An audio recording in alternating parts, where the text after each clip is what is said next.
You wanna figure out your shit, Twitch? You wanna figure out your shit, Twitch? You wanna figure out your shit, Twitch? Used to bit bitch.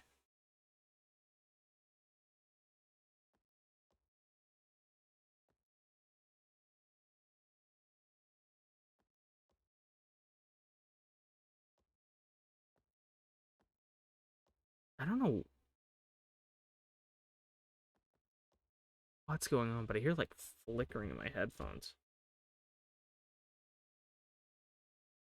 Probably also Twitch's fault. Okay. What was I doing? Loading up the first match. That's what we were doing.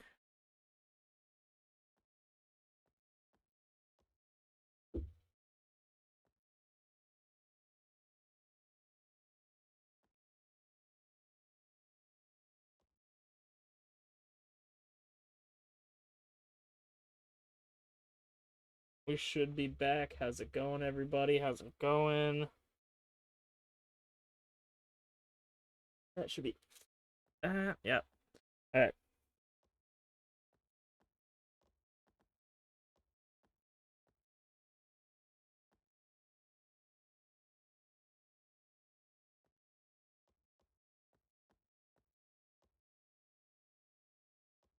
Alright. Since we're back, let's get into it, folks. Tell me if the audio is too loud or too quiet. Please and thank you. If you can't hear me, then it's too loud. Or if I am fighting against the sound, then it is too loud. But I will also double check it as well. Let's get into it.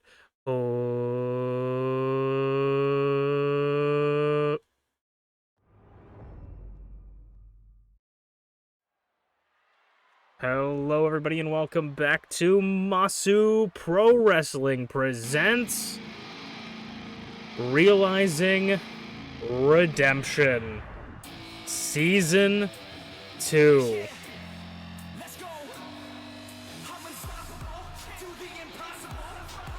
I'm your host and sole commentator, Masu Pro Wrestlington, and tonight we're going to start out with a very, very unique match for well, not a unique match, but a match for a unique reward that has been that we've never had in the history of MPW. We are going to have an 8-participant battle royal to start off the newly deemed tag division. One member from 8 teams will enter this battle royal over the top.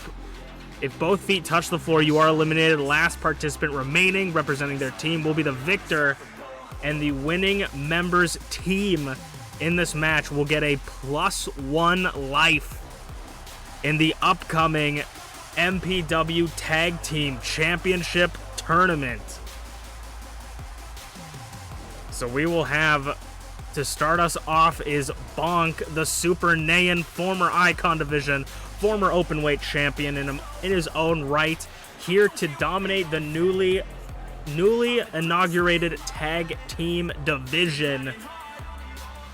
And of course, you know, speculation will run wild with who these people's tag team partners will be going into the tournament, because realistically we only know one half, but I feel like you can make a couple educated guesses to see who will be the second participant for the first ever tag team tournament in these teams. 8 teams, only 1 team can become the victor. Only 2 people will go home with championships. And we're starting off hot with Bonk, who, I mean, this is an over-the-top battle royal, so it's gonna be a little bit interesting. It's a unique style of match that not everybody's prepared for,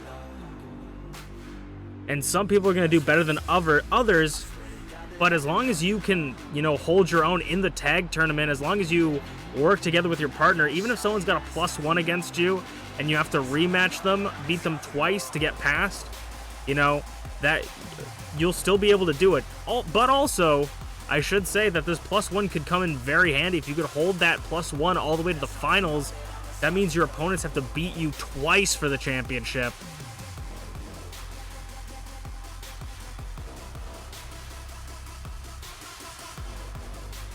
Starting off hot with Bonk, as we'll move to our second member of this 8 participant. We're going to have a lot of people popping in and out or into this tournament, a lot of varieties of styles and sizes, as one of the biggest members of MPW, GlitchyBasturds, former 3-time Idol Division champion, openweight champion. The list runs long with Glitchy, looking to become the first tag team, one half the first tag team champions in MPW history. Another illustrious career accomplishment for GlitchyBasturds if she could pick up a win on this one.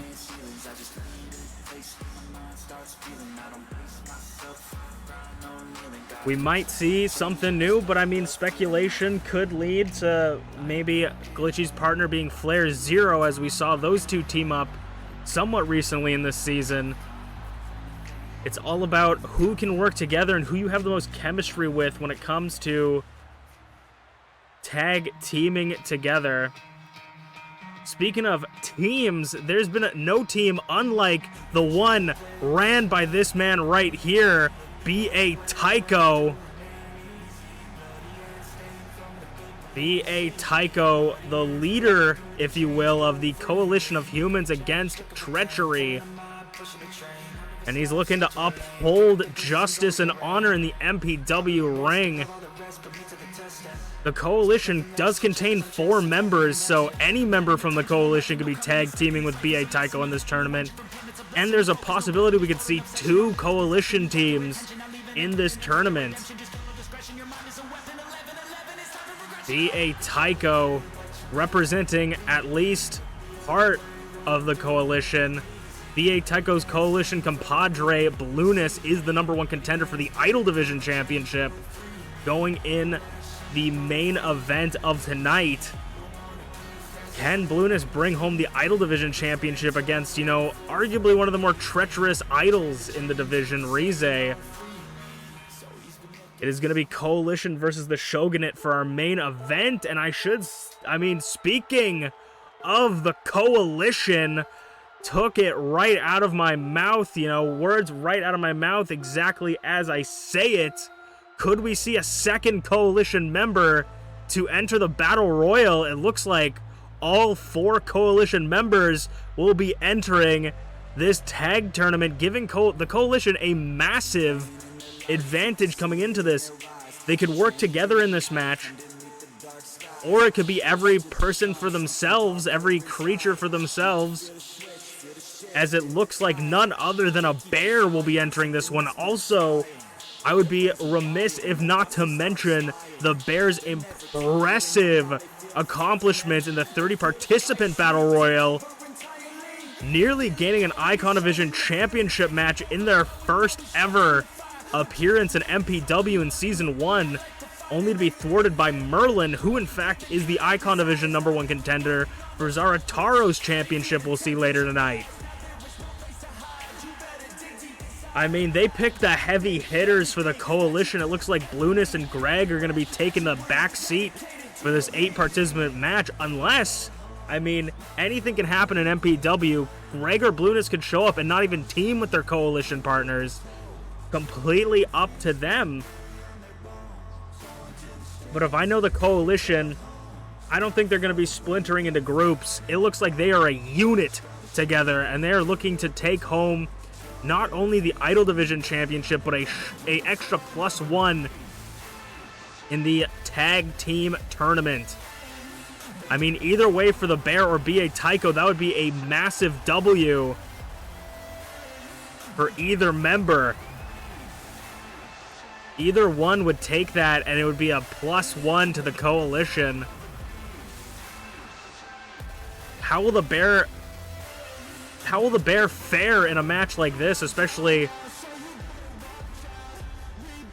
The Bear came in, kind of swept house in the 30-participant Battle Royal, but when all 8 participants start in the ring, how will that affect the Bear's strategy?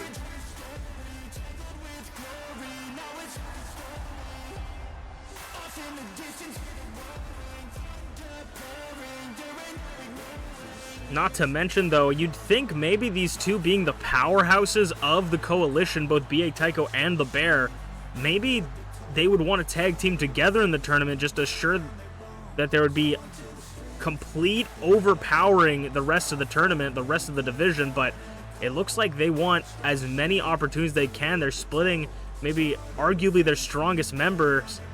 I don't know, Blueness is very, very talented, an impressive talent. That's why they're in the Idol Division Championship match, but this will be interesting. Who will BA Tycho be tagging with, and who will the Bear be tagging with for this tag tournament?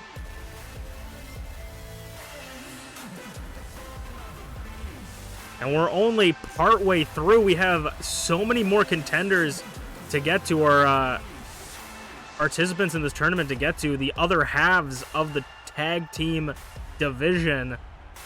This tournament will be starting next week, Thursday. Cameras somewhere.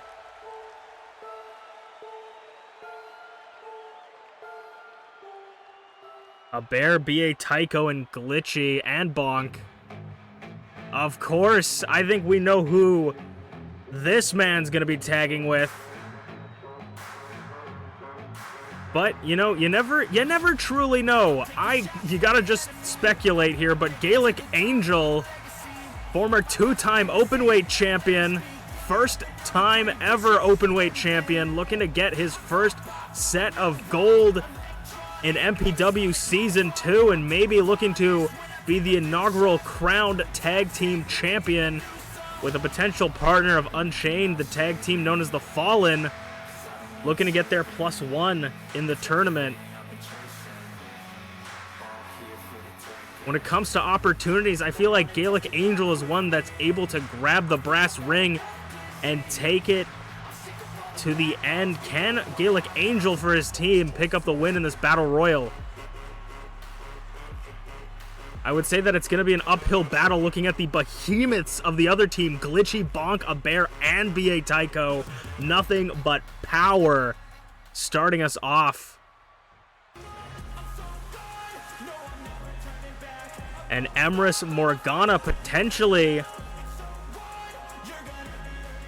coming into this looking for a former one-time openweight champion, Emrys Morgana, but potentially looking to get, I mean, it doesn't seem like Emrys and Garreth are on talking terms anymore, but Garreth is not ineligible from winning the tag title. Could we see maybe Emrys one half of the tag team champions with Garreth on pardon?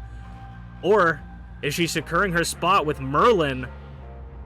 I mean, for Emrys Morgana, being able to have any advantage going into the tag team tournament is going to be very, very important.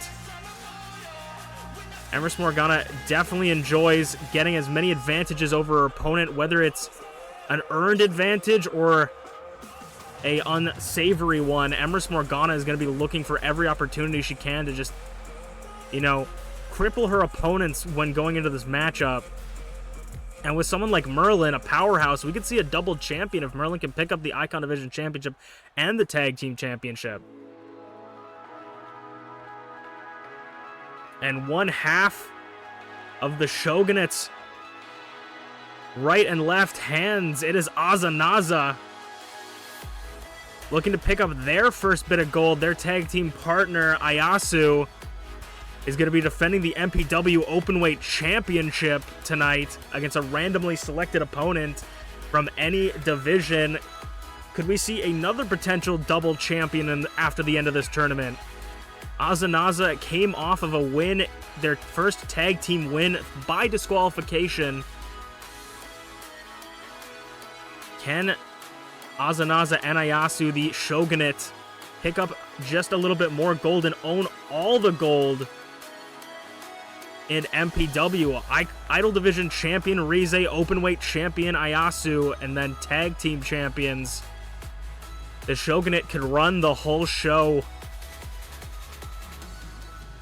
This would be an incredibly important match for them to win. And surprisingly, this is not someone I would have expected in a tag team tournament. It is former Idol Division champion, the first ever Idol Division champion, Dancing with Draven. I mean, mainly a singles competitor. Very rarely have we seen Draven in a tag team matches. And I mean, if you're gonna send in one half of your team, I don't know the other half for Draven's team, but if you're gonna send in one half for this battle royale, I mean, I would pick Draven. I would put my chips on Draven.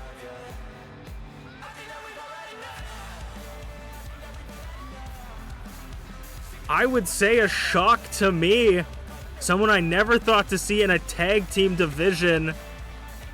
More of a lone wolf, but maybe Draven is looking to kick it and get just another opportunity, another title in the history books. Maybe wanting to be another first ever champion.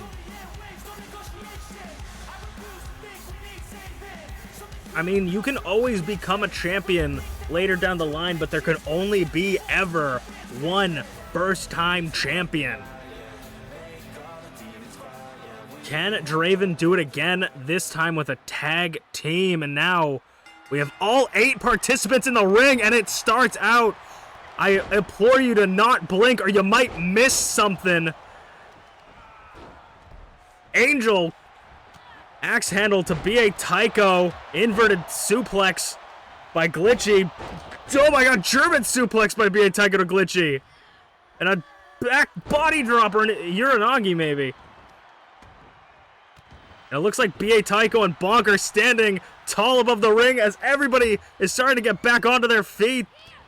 This match is all about keeping your stamina, not blowing all of your energy too early and trying to eliminate opponents as quickly as possible, because in a match like this, you can get eliminated in a flash. Ugh. Fisherman Buster by B.A. Tycho. Powerbomb in the corner by Angel. Glitchy's taking it to B.A. Tycho, one of the only idols to be able to match B.A. Tycho's strength. Bonk and Angel gonna meet in the middle. Oh, Fisherman suplex broken up. But Bonk is still looking for something. DDT. Glitchy gets sent over, but fought out of it from B.A. Tycho. Glitchy nearly our first casualty in the match. Leg lariat.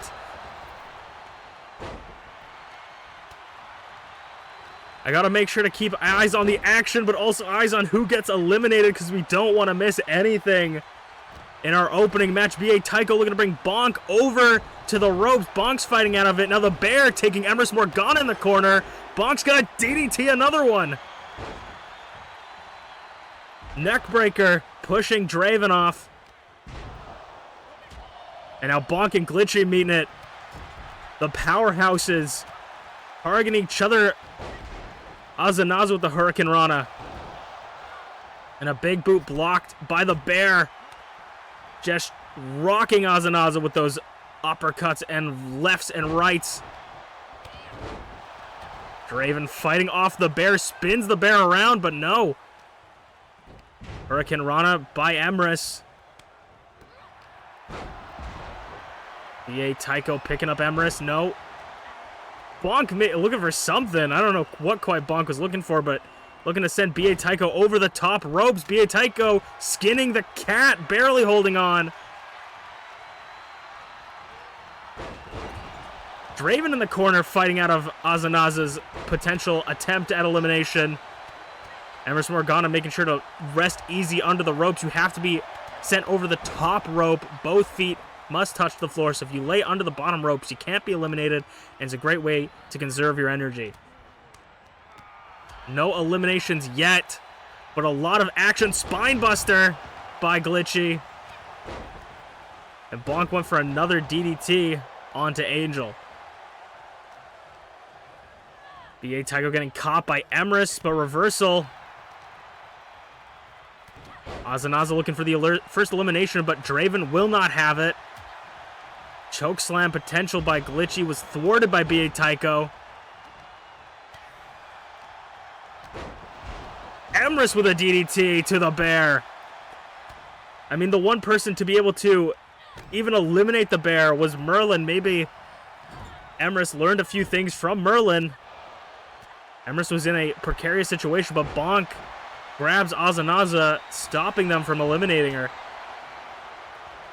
Emrys elbowed back in the ring. B.A. Tycho looks out on his feet.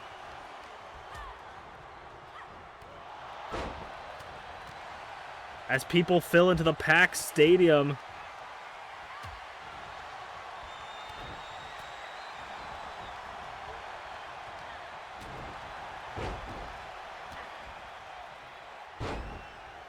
And reversal by GlitchyBasturds. Still no eliminations, but eliminations could happen at any point.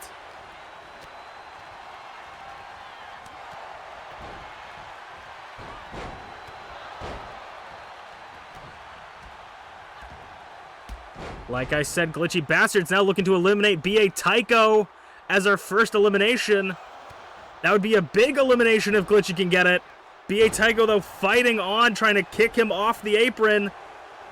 Unfortunately for Glitchy, B.A. Tycho is back in the ring. Saito suplex. And B.A. Tycho just shoving Draven onto the floor. And now going after a bear, sending the bear into the corner. B.A. Tycho looking to eliminate a bear. This would be an incredible upset if the bear gets eliminated this early in the Battle Royal. DDT to Azanaza. A bear fighting on, and he does get back into the ring.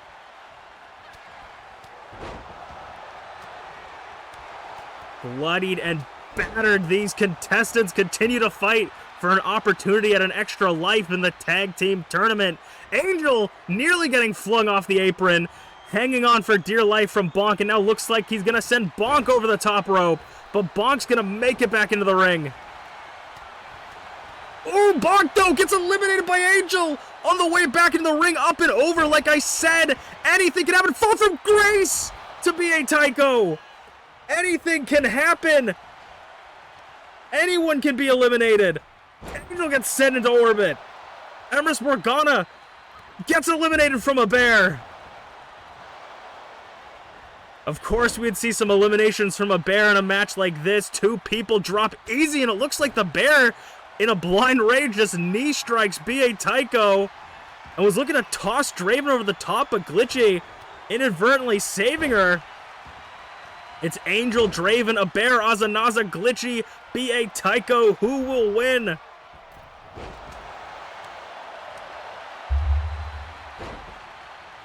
And a bear maybe going to be eliminated by Draven.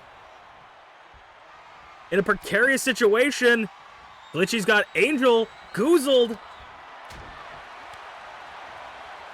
into a frame drop. If you can batter and bruise your opponents, it might make them easier to lift over the top ropes. Bumps him. And Draven going back into the well, trying to eliminate the bear. B.A. Tycho in plain sight to Glitchy. The bear fighting back. The Coalition still have two in this one. Neck breaker. Ooh, Draven just taking it to a bear in the corner. Fireman's carry. Ooh, attitude adjustment neck breaker. Looks like everybody's worn down. The bear looks out cold in the corner. Just as I say that, though, he's back to his feet. And B.A. Tycho and the bear gonna work together. Saito suplex. Again, commentators curse B.A. Tycho maybe giving a receipt back to the bear, or is it every man for himself in this matchup? Over the knees. Nope. The Behemoths battle it out again in plain sight to Glitchy. Draven in the corner now. Angel and the bear are the only people to have an elimination. B.A. Tycho. Butterfly. No, reversal. Super kick.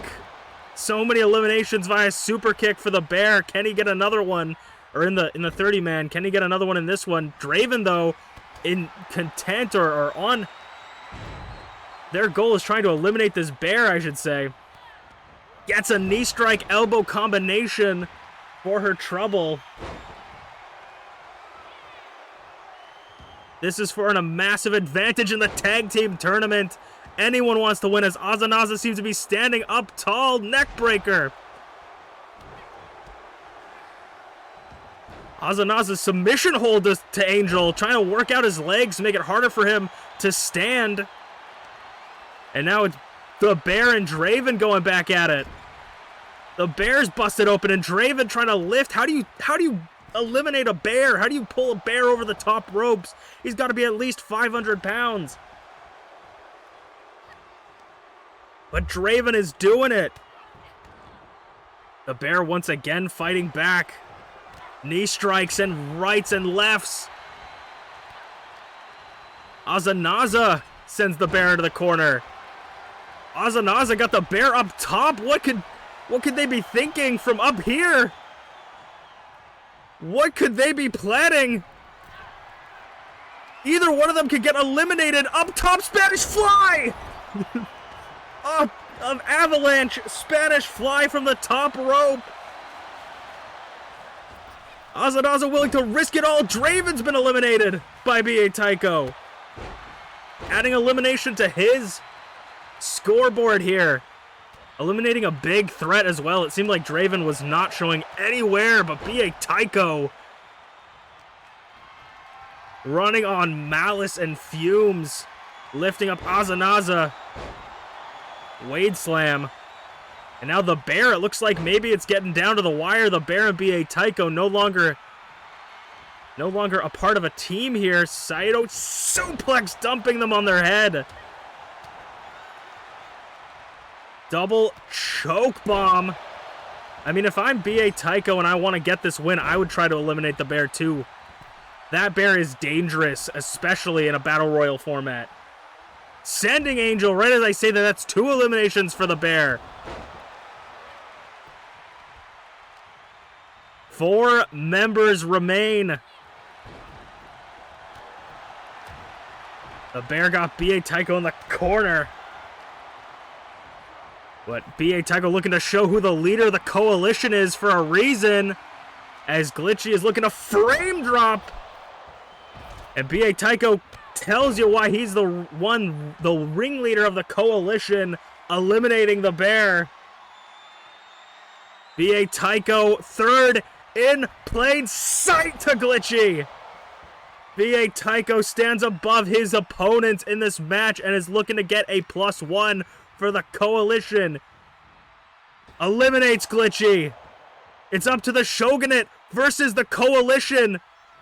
Much like the main event tonight, Blueness versus Rize, it's coalition versus Shogunate. If Azanaza could pick this up, it would mean the world to the Shogunate. Clothesline Bulldog out of the corner.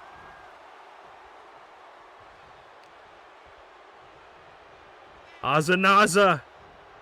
Can they eliminate B.A. Tycho? This would be so big for the Shogunate going into the tag tournament. Flipping B.A. Tycho on his head. And they do it. Azanaza gains the extra life going into the tag team tournament. Next week, the tag team tournament will start, and it will, at the end of that tournament, will conclude the first ever MPW Tag Team Champions. Tag Team Champions, and Azanaza has just secured themselves an extra life, meaning if they lose, they get another shot. Double elimination for Team Shogunate and no one else, as we will move on to the next match of the night.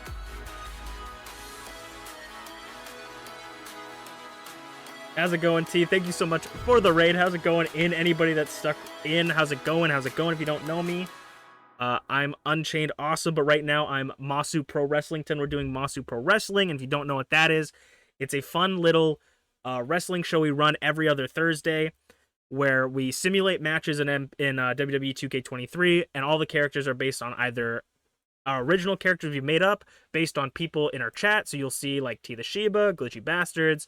You'll see Bonk, Angel, all people that show up in my chat / other streamers, FlairZero, you know, you see people like that. And then original characters as well. Or sometimes we have like other chat members. Back when I was incredibly desperate, I also just remembered I want to go change something. I was incredibly desperate for people for the Royal Rumble, so I let everybody join. But that's basically what we're doing right now. And so basically what I do is I commentate the matches as like the commentator, and you guys can place bets.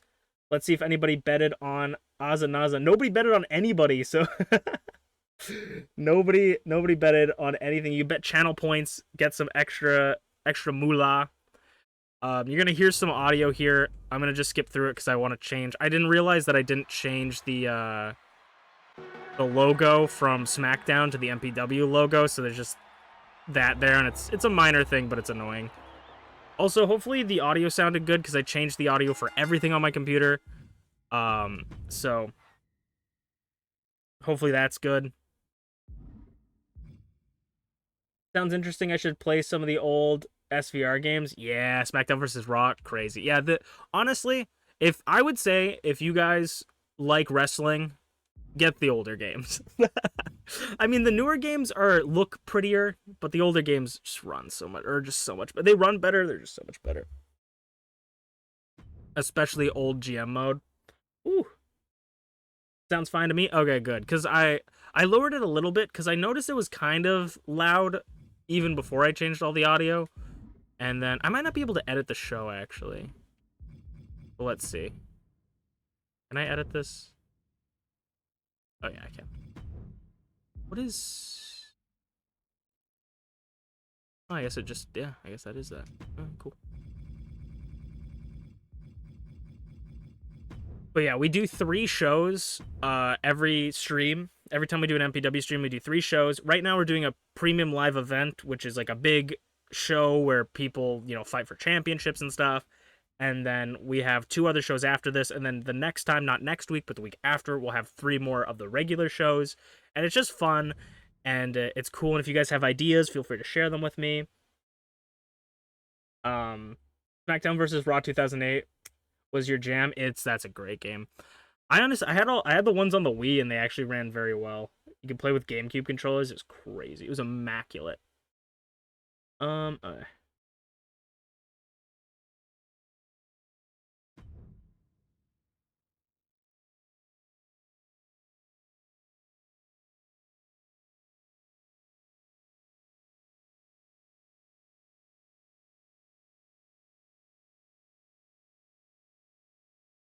a PS2 nut. SVR07. SVR07's classic, bro. Is the earliest I currently have, but I never really cared to change in grappling. Cared for the chain grappling in it. That's fair. That's fair. I think that's, yeah, I would say that, like, if they made WWE 2K games a little bit more arcadey, they would be perfect. Like, I like the 2K fighting style, but if it was a little bit more arcadey, I feel like it would be better. If it ran better, it would also be better. And if it didn't have so many glitches, it'd be better.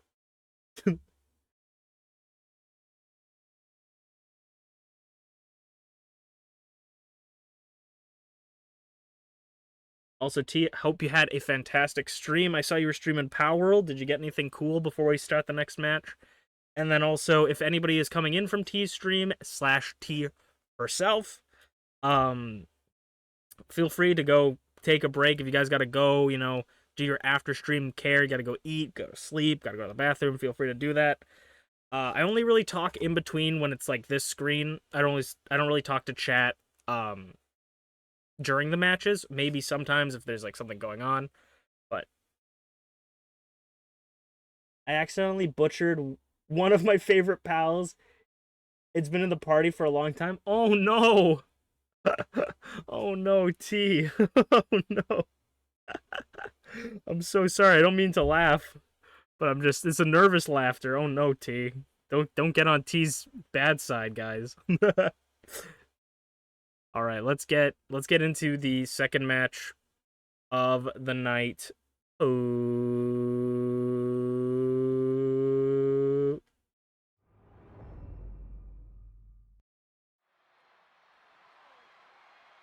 All right, after that incredible battle royal, we're going to start off the regularly scheduled programming with a singles match between MPW's own Bunny Bean Usaino.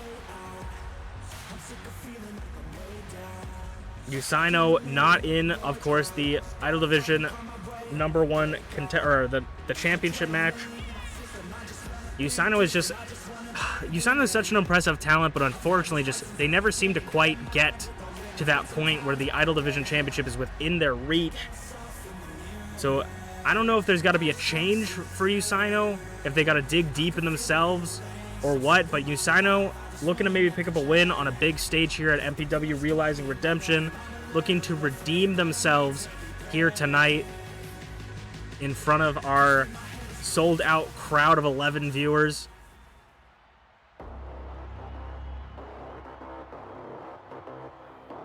And they're going to go up one-on-one against someone that I personally thought was going to become the #1 contender for Rize's Idol Division Championship. None other than the Queen of Evil herself. The spookiest person in MPW, Rocky.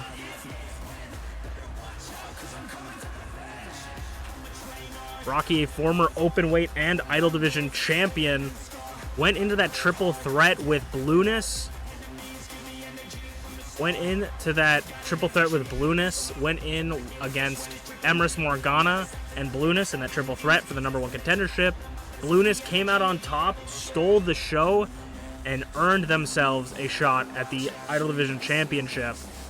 I mean, I know Rocky's definitely not pleased with that outcome. Blueness really took that opportunity.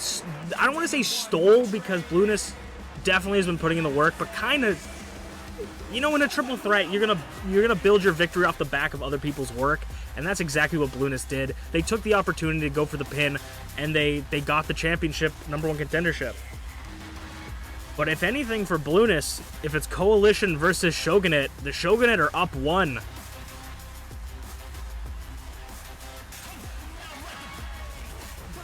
Azanaza was able to defeat BA Tycho. Can Rize beat Blueness? But I think the only thing we need to be focusing on now is if Usaino can beat a former openweight and Idol Division champion and one of the most dominant idols in the history of the Idol Division in Rocky. Someone that I would not hold lightly, but it's always hard to say on whenever you look into these matches, like, who's going to be the one to pick up the win, because Usaino is known for going up against odds that aren't in their favor. Chokeslam immediately straight out of the gate by Rocky. And targeting the legs, which is an expert choice by Rocky. The legs are a huge proponent of Usaino's offense, as we see lift with the legs, suplex reversal by Usaino. You know, Usaino's gonna invert a neck breaker. I mean, one bunny picked up a win. Can the other bunny pick up the win? Spinning Brainbuster. Dropping Rocky's head on the sack of dimes she calls a neck. Rocky, it seemed to just fuel the anger in Rocky. Back and forth. I would say that maybe Rocky has a little bit of the advantage going in with just the championship experience and the win-loss record coming into this one, but Usaino has been able to pull out some upset victories before. They could probably do it again. Like I say, you always got to keep your eye on Usaino. Roll up, but only for a 1 count. Way too early to call it, but just reminding Rocky, hey, you better keep your eyes on me. I will take this, you know, if you underestimate me. Submission hold applied, though, by Rocky. Rocky not known for their submission holds, but it's an effective way to wear down your opponent, especially someone that uses so much energy as Usaino. Ducks under. Ooh, bumps him. And Sling Blade by Usaino.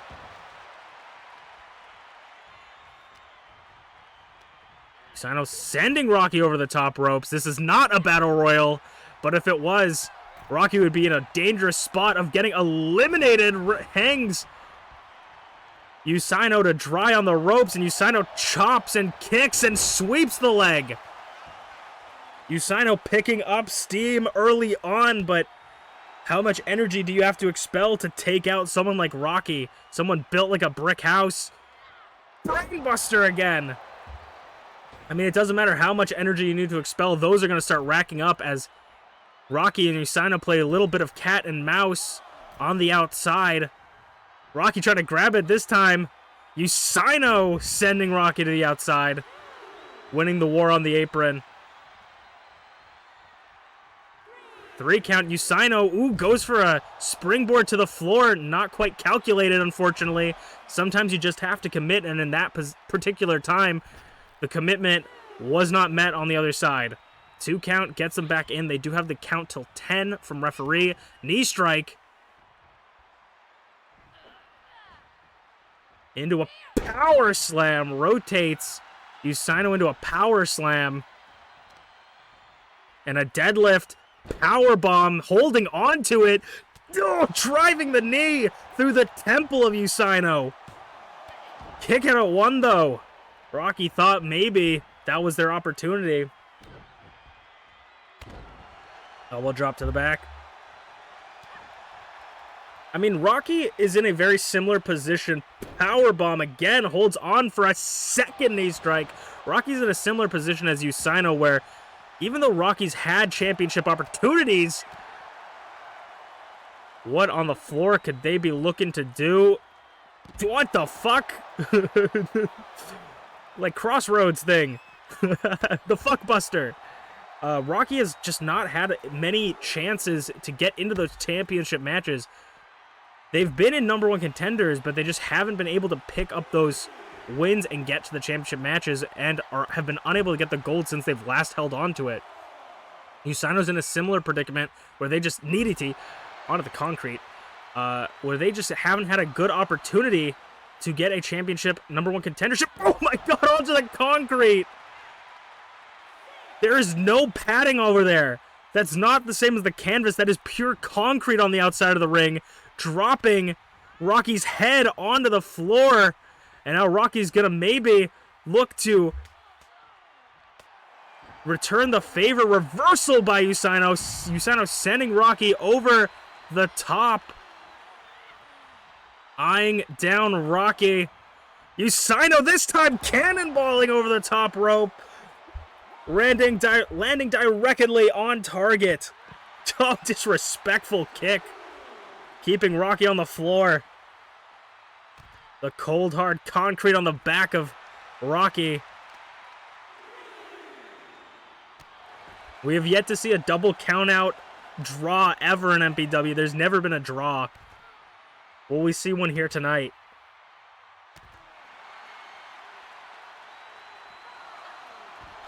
Five count.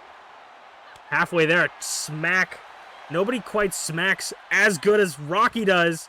Usano sending Rocky up the stage, up the ramp. Ooh, busted over the knee and busted open. I think Rocky's nose might be broken, and Usano might be taking this 9 count. No, Usano doesn't want to win that way. Breaks the count. Resets it back to 1. Rocky, I mean, I don't know if that's a foolish choice to make, but Sling Blade. Usano wants to spend more time on the outside. Taking it to the former openweight champion. Someone that's very familiar with fighting on the outside of the ring. Usano flattens.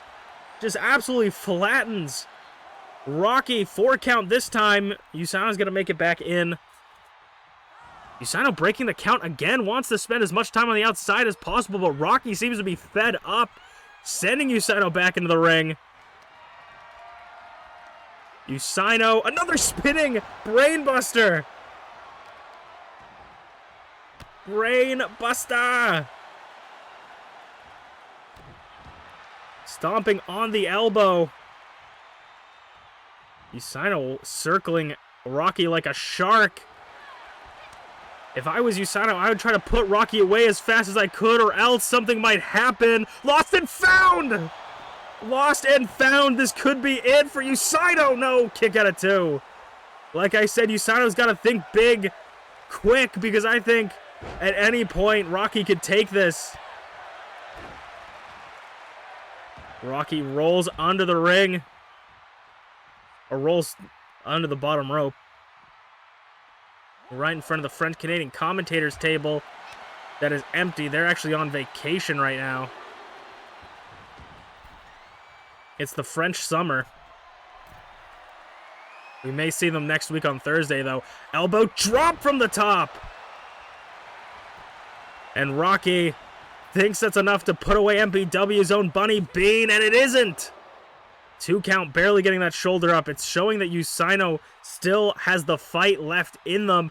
However, it's slowly or quickly running out. Some more knee strikes, handspring knee strikes just showing off now as Rocky. And Rocky's going to start biting the fingies. The phalanges of Usano. I mean, I've heard about rabbit stew before, but I don't know if I'd bite the fingers of a rabbit, of a bun. Elbow drop! This time crashing and burning, and a stomp to the back of the head. Knee strike to the temple. Usano needs to capitalize on this opportunity. The momentum swift shift in their way. World's fluffiest slam.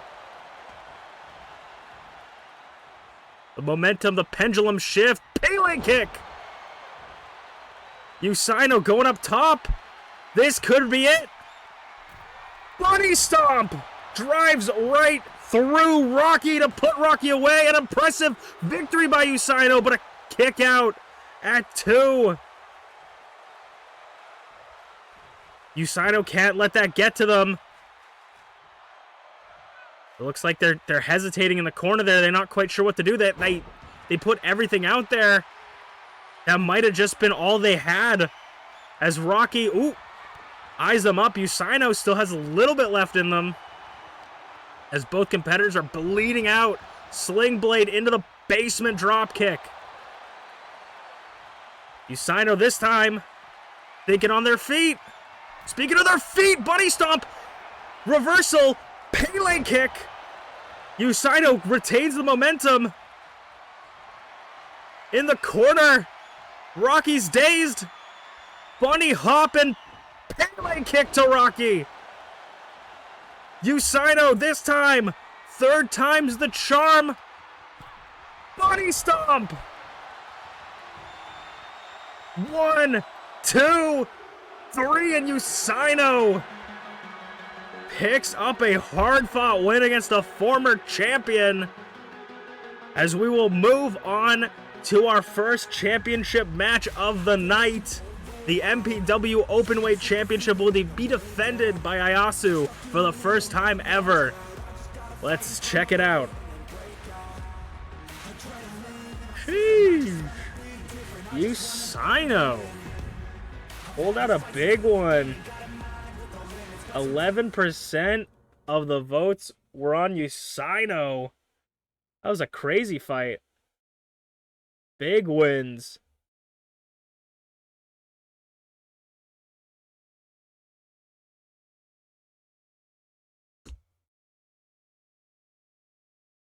As we'll set up the next match. Fun fact, just because it didn't happen, I had it booked that if...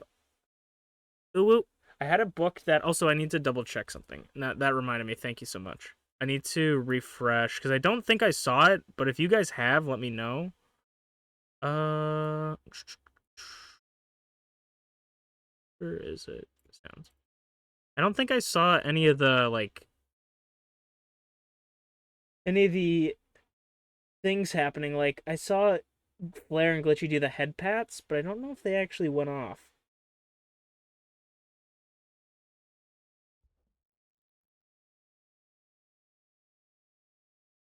There we go. I want to double check. Also,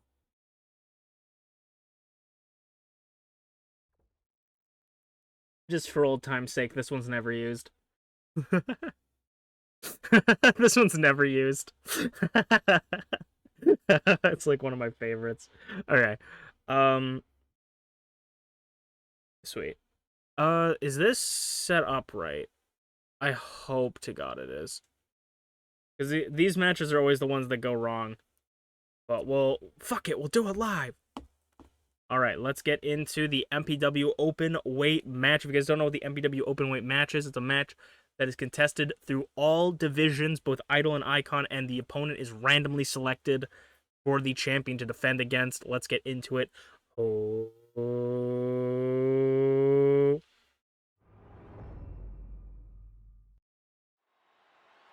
Alright, it is time for the MPW Openweight Championship, where the challenger is selected randomly from any division, either Icon or Idol. And our challenger randomly selected for this match is Garreth Unported. Garreth Unported debuted this look recently, this new look, and is looking to gain a open weight championship. Garreth, for anyone uninitiated in MPW, Garreth Unported is banned from contesting a world championship in Season 2. They are no longer valid for challenging for the Icon Division Championship for the rest of Season 2. As per the conditions of War Games, this is the only championship they are actually eligible for anymore, other than the Tag Team Championship. And due to this condition, it seems like Garreth may no longer be on speaking terms with his former teammates. But I mean, Garreth Unported is one of the more impressive talents in MPW. Can he pick up a win and become the openweight champion here and realize redemption for himself at MPW Presents Realizing Redemption? However, he's going to have to go one-on-one in a Falls Count Anywhere Anything Goes match against Ayasu, the newly crowned, reigning and defending MPW Openweight Champion, defeating ShmeepsWorld for the Openweight Championship, I believe. And one half of the tag team in the Shogunate, 1/3 of the Shogunate. Already Ayasu's tag team partner, Azanaza, picked up a massive win in the Battle Royal. Defending the championship here would be incredible for the Shogunate, as they could potentially have all the gold in MPW if they can win those tag team championships and retain the Openweight and Icon Division championships respectively here tonight. As the bell rings, it's one-on-one Falls Count Anywhere Anything Goes, meaning any weapons are legal and you can pin or submit your opponents anywhere inside the MPW arena. This is the rules of the Openweight Championship, unless for some reason magic is involved and or the referee needs to be fired. Ayasu gets the knee strikes.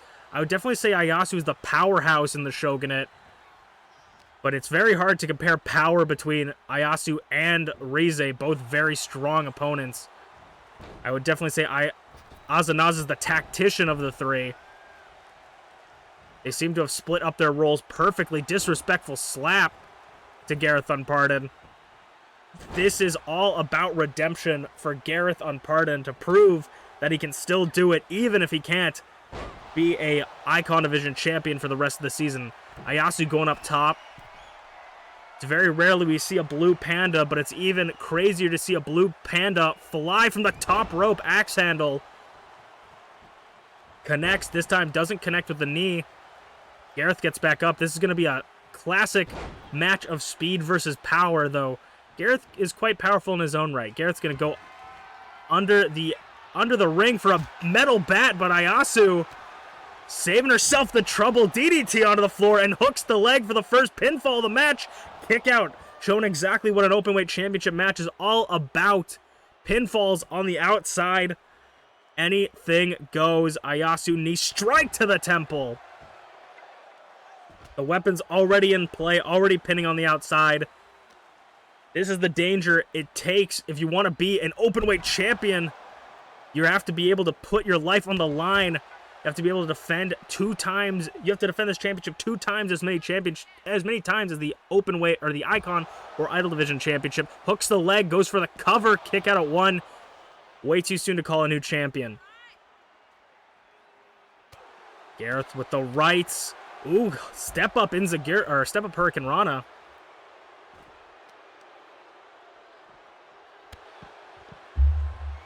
How will the high-flying abilities of Garreth help him on the outside in this open weight matchup? Ooh, high caliber! High caliber out of nowhere to the champion. Ooh, a near fall for the champion already. Could Garreth... Garreth, I believe, got 2nd place, if not 1st place overall in Season 1 for wins and losses. He is no one to snuff at. He is not one to snuff at, but... An incredibly close pinfall there. Skywalker again by Garreth.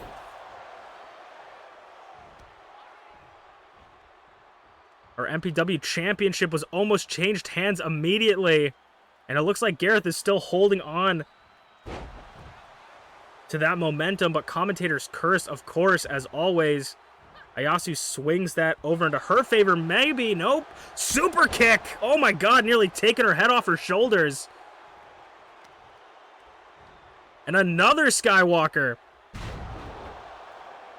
Garreth going up top. Maybe looking to end it. New champion this early. Brown crown connects. And we could see a new openweight champion right here. One of the fastest title changes in history. And Garreth thought he had it by Ayasu. Kicks out at 2. It is not looking good for Ayasu. She's going to have to pick up some sort of steam here. Got to get something going in her corner if she wants to remain openweight champion. Some say that the hardest title defense for the openweight championship is the first one. Drop kick to the side of the head. Now just feels like Gareth's just toying with her. But Ayasu showing that strength. German suplex.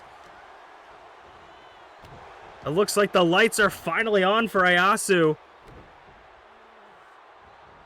Off the ropes. Elbow drop. Planting the elbow into the chest. And now working over the leg. And that's his high calibering knee. Smartly done. Target the assets most effective of your opponent. Elbow drop again, but kip up. Gareth's got that life back in him as well. Bumps him. Clothesline misses. Reversal, and Garreth picks up a combination. Suplex. Inverted Falcon Arrow? Nobody kicks out of the Falcon Arrow, but Ayasu gets back up. Feeling the blues. And it looks like the openweight champion might just be defending the championship. No! A near fall for the champion. Planting Garreth. I think that might have been the first time we saw that move. Feeling maybe the first time she's actually needed to use it up top. Garreth on his feet. Drop kick. From the top rope. Ayasu showing that she's not just a one-trick pony. Kendo stick, that Singapore cane in the hands of Ayasu, and it becomes a deadly weapon. Bicycle kick. Standing shooting star press. Caught Ayasu completely off guard with that one. And I think the championship might just get changed here. Brown crown number 2. I think we might see a new MPW openweight champion. Garreth with a very dominant performance. Can't take anything away from Ayasu, but Garreth Unported is your open weight champion.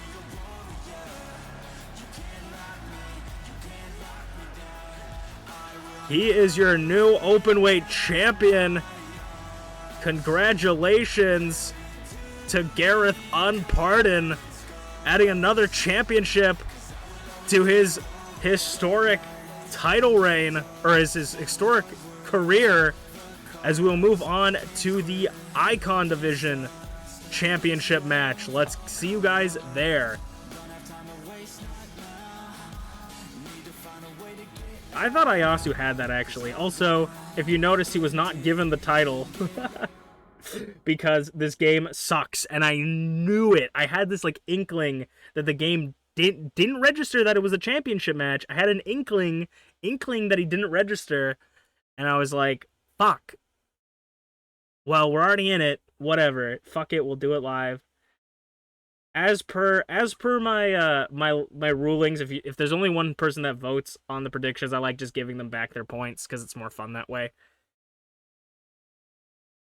But now this means we can look at the other matches and make sure that they have the championships, because for some reason when you book a championship match, you don't actually want a championship match according to MPW or to WWE. But that match was great. I mean, Garreth becoming champion is really awesome, especially because he can't really do anything other than that championship. So if he has a long run, which is the hardest thing to have when you're the openweight champion, that would be really nice.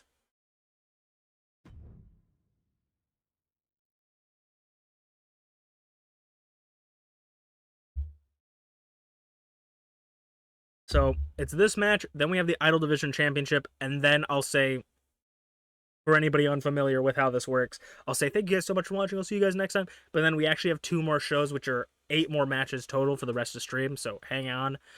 I'll let you know when stream is actually ending. But let's get into the second to last match of the night. Or of the show.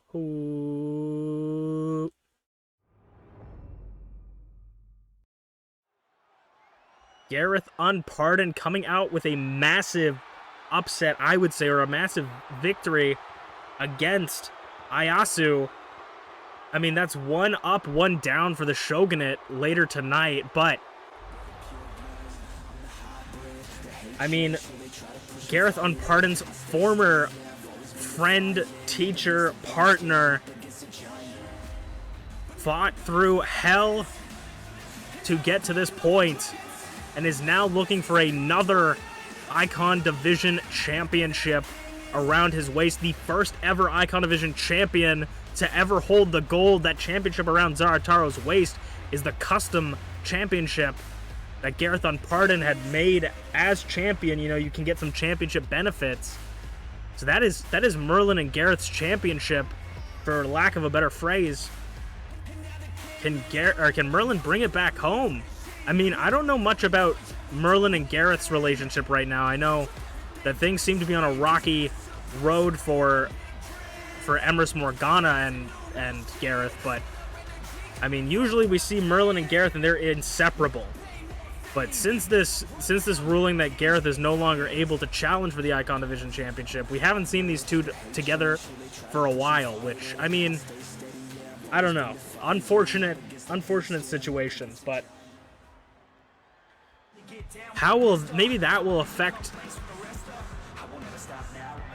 Merlin's headspace coming into this matchup. But if anything, if his last matchup is anything to go off of, your headspace needs to be 100%, because Zarataro may be one of the most dominant champions we've seen in MPW history, absolutely decimating Potato in their singles match. I don't want to say absolutely decimating, because Potato definitely put in some crazy work, but a impressive showing by Zarataro. Like, probably one of the most dominant championship matches we saw to date last month. Can Zarataro do it again? If Merlin doesn't have his game on, Zarataro is looking to retain his championship. I believe the only champion to retain last month. I think Shmeeps might have retained. I don't remember.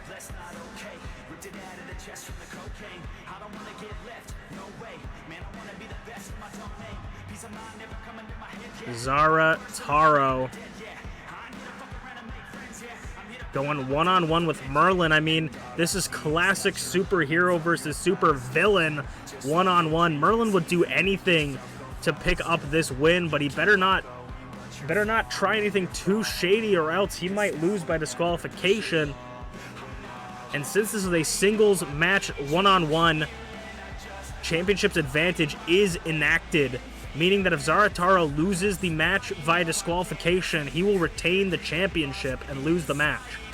So, if I was Merlin, I'd be on my best behavior. But unfortunately, Merlin's best behavior is some of people's worst behaviors. The Icon Division Championship on the line. Zarataro looking to defend it once again.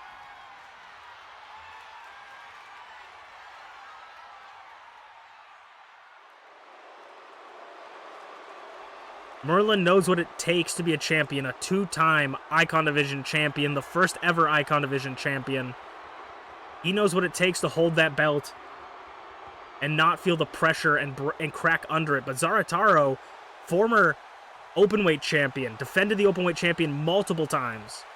Icon Division champion immediately after losing the openweight championship. Defended his Icon Division championship for the first time last month. Obviously proving that he can do it again. But Merlin, everything, he is like a horse with blinders. Everything about his career is wrapped around that championship. That is the one thing he's focused on since entering an MPW. And he's willing to do anything to keep it in his corner right out the gate, both of them. But Zarataro gets out on top. Zarataro's going to use his speed to his advantage. The speed and height advantage for this matchup definitely going in Zarataro's favor. The strength advantage going into Merlin's favor. As Zarataro is wasting absolutely no time out of the gate to deal as much damage to his opponent. Zarataro's going to look to it's a sprint for Zarataro. It's not a marathon in this matchup. If he can deal as much damage and get that pinfall as early as possible, that's what Zarataro's aiming to do. For Merlin, his goal is to wear down Zarataro, make sure that he can't pull off anything too crazy, and try to get that win through a war of attrition. Zarataro out of the corner with the clothesline. Tornado DDT bouncing, using the turnbuckles to position himself in a way to get that Tornado DDT off. Incredibly done.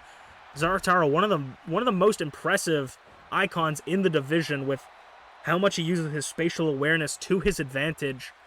I think that's definitely going to show in this matchup, and is definitely going to be very, very important for Zarataro to maintain. As we saw with Potato versus Zarataro, Potato not only coming in first Icon Division Championship match, a little bit green, but we saw that if you could just burst them down, Zarataro is all about burst damage, doing things quickly. If you can burst down your opponent, you can basically take it, and that's what Zarataro is all about. As you can see from the get-go, he has been on full speed. There's no in-between. It's just off or on with Zarataro. But now Merlin coming back to the outside. Sidewalk slam, knowing that he can't get pinned in the ring, so he's going to take his time on the outside. He's got at least 10 seconds to get back in before he loses. He's gonna take his time, try to figure it out, but you don't want to get caught on the outside too. Especially you don't want Zarataro to stay out for too long, because a count-out victory is a disqualification. So that is championship advantage comes in, clubbing blow to the back of the skull of Zarataro.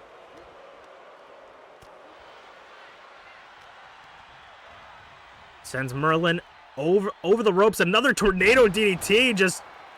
He's going to dizzy himself at this point.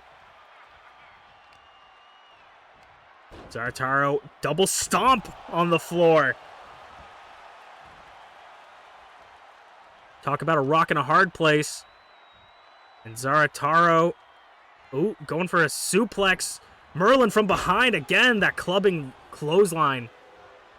Strikes to the back of the head can be very dangerous. You definitely want to protect the back of your head at all times. There's way too many important wires back there. You don't want them to get unplugged.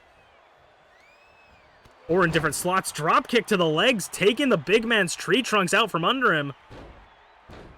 Now bouncing the back of the head off of the canvas, giving him a little bit of a taste of his own medicine. Zarataro maybe looking to go tightrope walking with Merlin. And he does. Arm drag off the top rope. Zarataro, maybe the most impressive. Ham, thank you, ma'am. No, maybe the most impressive Icon Division champion to date, but reversal, or rolled out of the way, does Merlin. Now Merlin's up top. Splash to the floor, hooks the legs. A deep hook, kick out at 1. A solid 1 count. It was barely 1 for Zarataro to get that shoulder up. And now Merlin may be looking for another elbow drop, this time crashing and burning.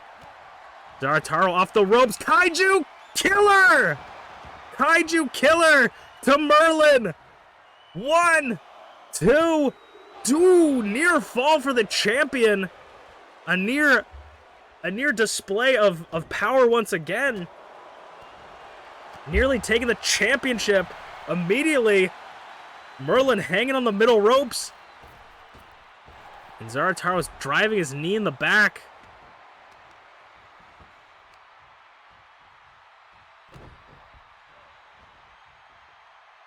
Now targeting the ankles.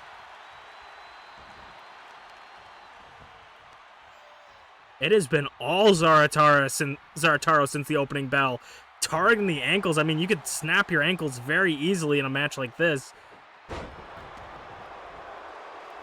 And you definitely don't want to do that. That could be a career-ending injury. And speaking of injuries, seeing stars is exactly what a concussed person might be seeing, as the championship could be.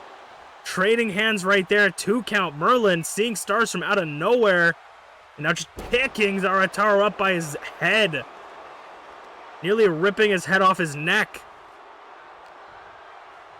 Could Merlin finally be back in it? Ducks under. Jumps over. And a elevated spine buster by Merlin. I think we're finally seeing that cocky nature of Merlin. He finally feels like he might be back into this. Merlin with this display of power, trying to get into the head of Zarataro. Like I said, for him, it's a battle of endurance. As long as he can outlast Zarataro, he can win. Backbreaker like Bane.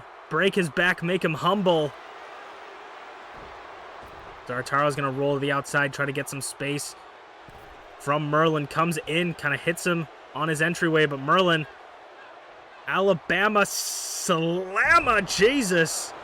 Catapulted to the floor, or to the canvas. 2, near fall. Championship. And the ego is showing on Merlin, the pure frustration.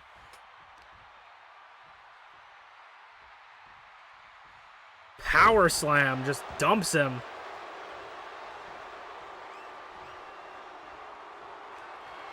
Merlin might have it here. Maybe was looking for another seeing stars, but reversal by Zarataro. Zarataro again, second time's the charm. Kaiju killer in the center of the ring. A little bit to the left, but 1, 2, 3, and Zarataro retains the championship again. Who can stop? Who can stop this hamster Superman?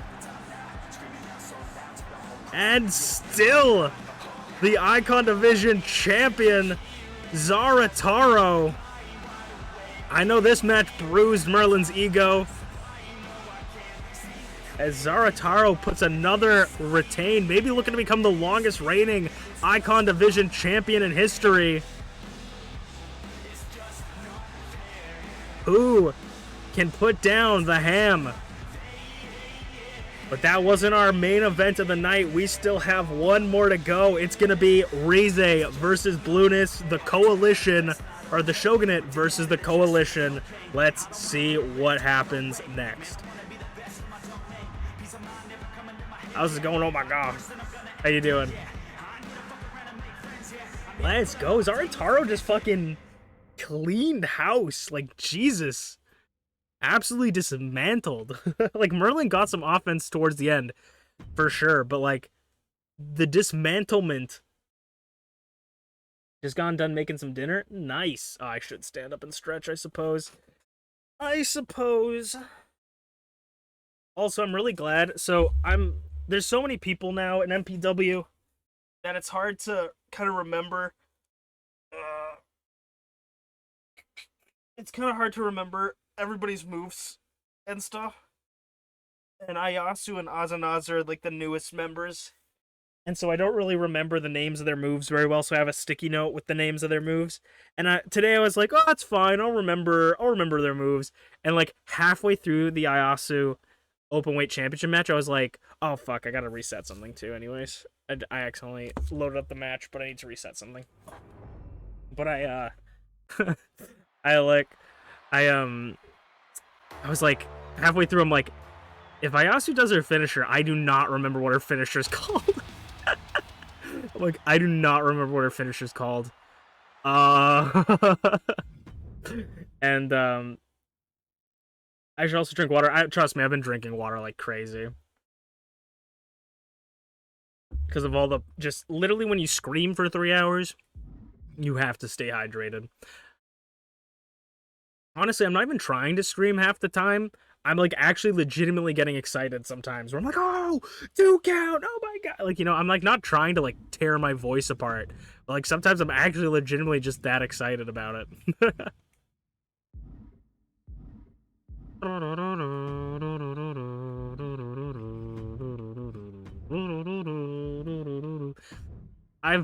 We used to have like a little box of cough drops basically. And every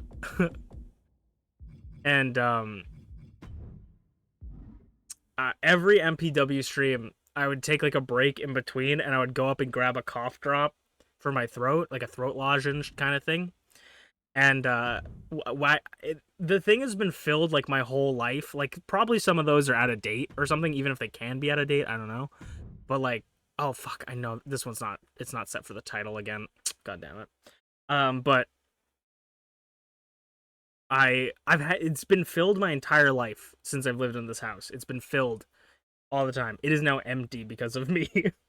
Because of how many MPW streams we've done where I've like just at the end of it I'm like my voice is completely destroyed.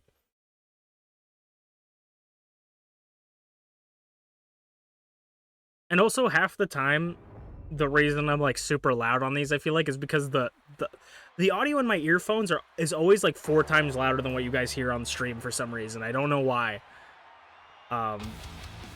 So the game's always like kind of loud where I have to be a little bit loud, and then I'm also just loud in general.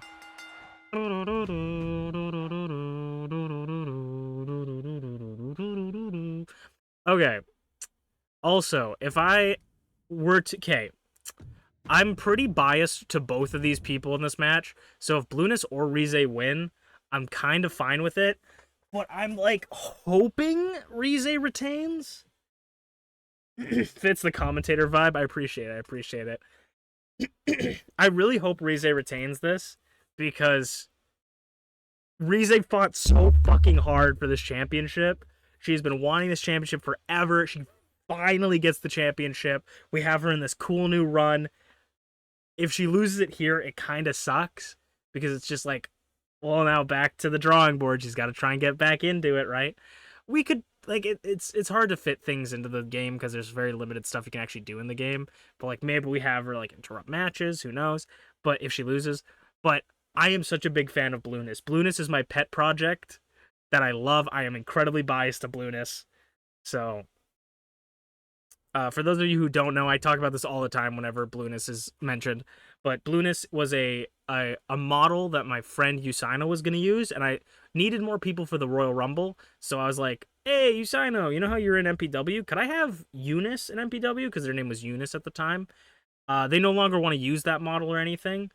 So they're going to sell it. And then I'm thinking, you know, it kind of sucks because I need Eunice for the Royal Rumble. So I'm like, maybe I just get Eunice in the Royal Rumble, and then I just remove her, right? Or remove them, excuse me.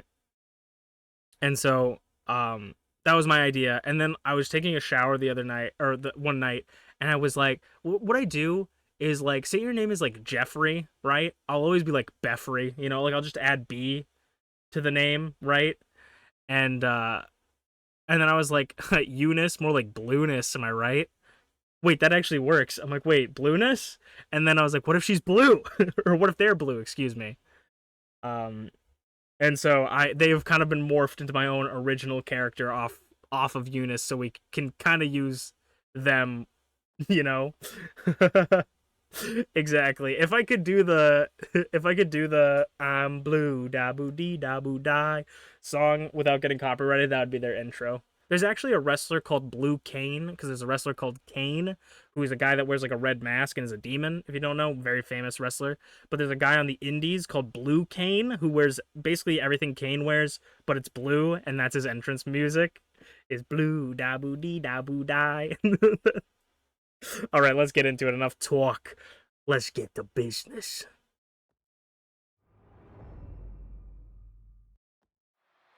It is time for the main event of the evening.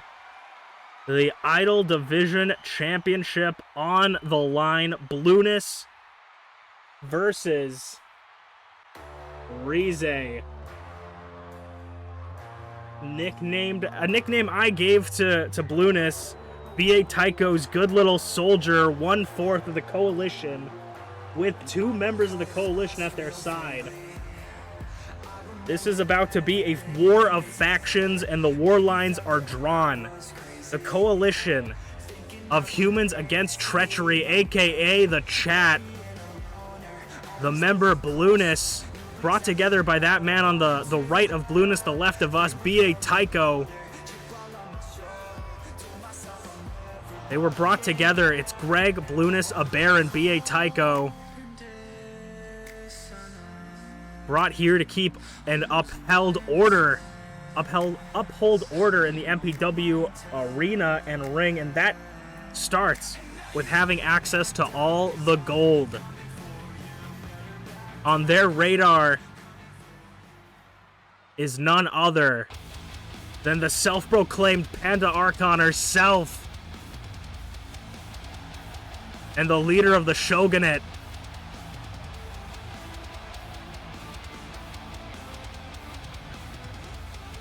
Rize.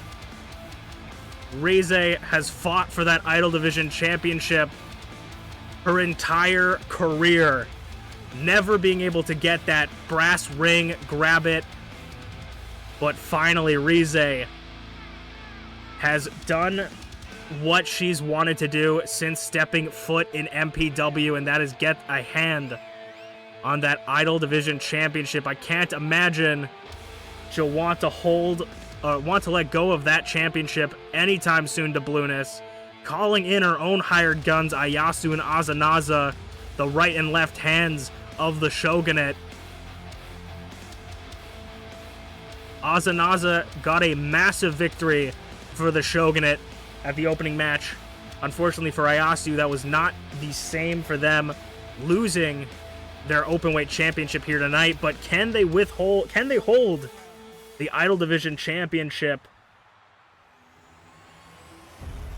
Rize versus Blueness for the Idol Division Championship, 1-on-1. Both teams having 2 members in their corner. How much will that affect each member here? Definitely going to make sure that people stay in the ring as the 4 enforcers are on the outside. Blueness has been nothing but impressive since being scouted by B.A. Tycho. But this is a championship that Rize has been wanting her whole life. This is about everything for Rize. MPW presents Realizing Redemption. With the coalition, B.A. Tycho gave Blueness an opportunity at redemption, redeeming her career, or their career rather. And for Rize, this is about redeeming herself in the eyes of the chat. Can she prove that she's not just a one-hit wonder? Can she defend the Idol Division Championship? Rize versus Blueness. As the match starts, ooh, right, just a quick smack to the face of Blueness. Rize showing no respect to her challenger. And immediately going for the cover.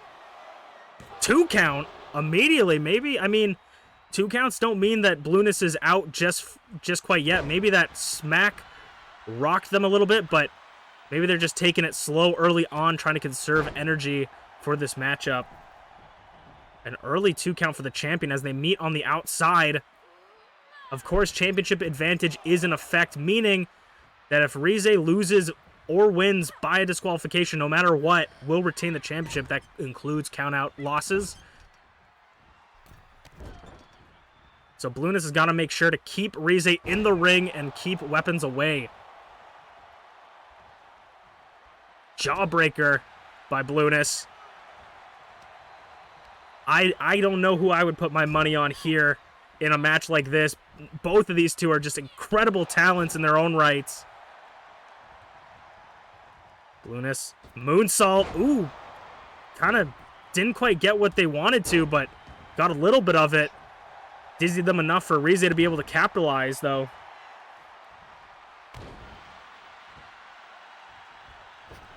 Blueness is going to roll out to their corner with B.A. Tycho and Greg in their corner. The illustrious and intimidating Greg.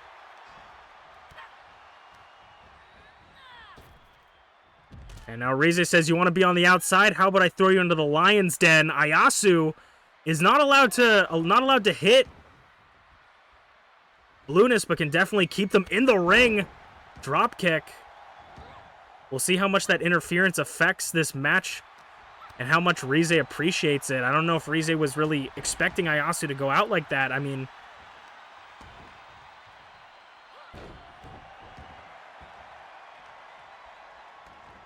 a disqualification from the corner. I mean, the Shogunate's corner can be a little bit more lax because a disqualification from their corner means that the championship is retained. Spinning around ripcord knee to Rize. And now Blueness is going up top. Blueness already maybe looking to put it away. No, ooh, diving DDT. Hooks the leg of the champion. Kick out of one. An old-fashioned red versus blue double stomp. And Ayasu getting involved now. Ayasu distracting Blueness to help the Panda Archon. Gets a hip toss and a suplex to build up momentum. I talk about how these people in the corner are going to affect the match, and it looks like Ayasu is willing to put it on the line to help out their leader. Kick out.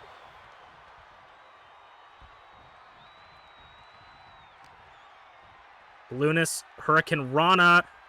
Ooh, gets caught by Rize, though, into a power bomb. Champion keeping on their toes.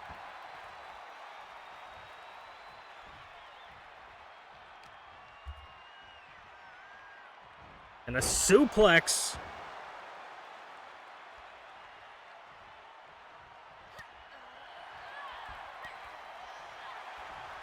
Another big smack to the head, twisting.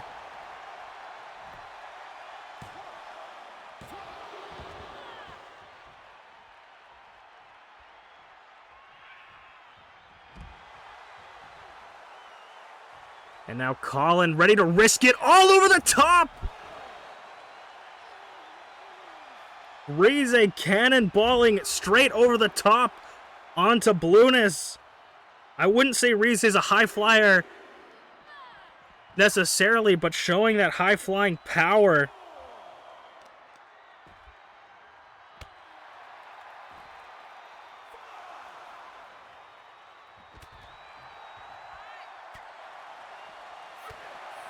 Six count. They have to the count of 10. Blueness is going to want to get Rize in the ring. Axe kick. 7.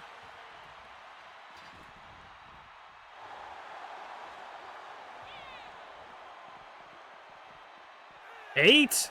Rize gets back in. It looked like B.A. Tycho was potentially going to get involved there to get Rize back in the ring, and Ayasu was distracting Blueness, but didn't quite last. Basement drop kick. Blueness going up top. Rize on their feet. Ooh. Blueness didn't expect it, I don't think. But gets Rize in the corner drop kick, able to work on the fly. And now putting all the pressure onto the neck and chin of Rize. Rize rolls through. Ooh, roll up. Wait, no, not a roll up. Running forearm just rolled through that one. Forearm blocked. And a double stomp. Rize back up nearly at the same time as Blueness. Wrath of God! 2 to defend the championship. Kick out of 2.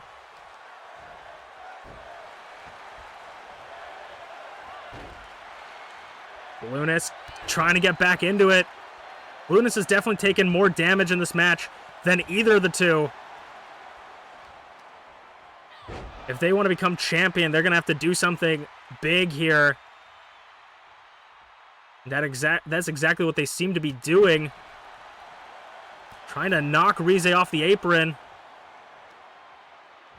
Stunner onto the floor, and I think Ayasu once again calling over Blueness to distract from the champion, giving Rize an opportunity to get back up onto their feet. Rize's back into the ring. Ooh, but this time again, not caught off guard. Hooks the leg very close to the ropes, and Rize recognizes that, grabs the ropes, rope break it up. You can't pin within the ropes. Rize holding on a little bit more, knee strike, and I think that just busted open Rize. Blueness up top. I mean, this could be the nail in the coffin for Rize. We don't see it often, but we see it once in a blue moon. Blue moon connects. Still close to the ropes, though. 2 new champion. Kick out of 2. A strong kick out. Catching Blueness off guard. That fear in Blueness's eyes. As Rize kicks out with authority. Off the ropes. Arm drag. Rize looks wobbly, though, on her feet. I don't think Rize knows where she is right now, too. Kick out of 2. Rize's right eye is bloodied.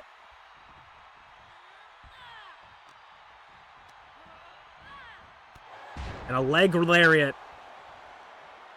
Leg lariat. Say that 7 times fast. Forearm to Blueness. Rize, I think, sees her opportunity here. Clothesline. Ooh. Ayasu bringing in a chair. Rize thinking against it. This time cannonballing again. Ayasu trying to throw in a chair, giving Rize another option, potentially. Butterfly. No reversal on the floor. But I think the referee did not take the chair out.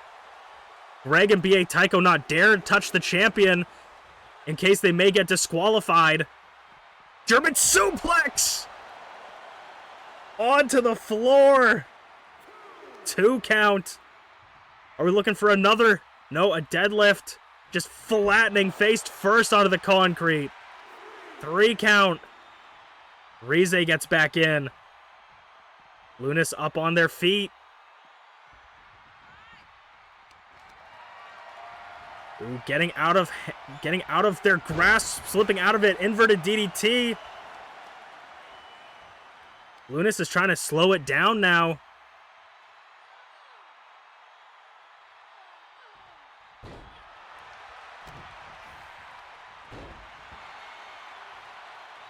Rize back up. Crucifix driver from God herself, rolling very close to the ropes, though. Referee sees that rope break. It would be tragic if this match was lost or won, depending on how you see it, off a bad call. Needy, though referees do win and lose you championships. Rize maybe smells blood in the water. Wrath of God. Wrath of God to Blueness. Holding the arms to make sure they can't grab the ropes to defend the championship. Kick out of 2. Blueness is staying alive. I don't know what else Rize needs to do to put Blueness away. Snapmare off the ropes. Drop kick. And Ayasu once again name-calling Blueness into the corner. Rize gets this opportunity, but doesn't last for very long. Blueness has been it's been like 0 for 5 on distractions, but it definitely gives Rize an opportunity to re-evaluate their position. Hurricane Rana, this time it connects, no reversal. Rize back up quick.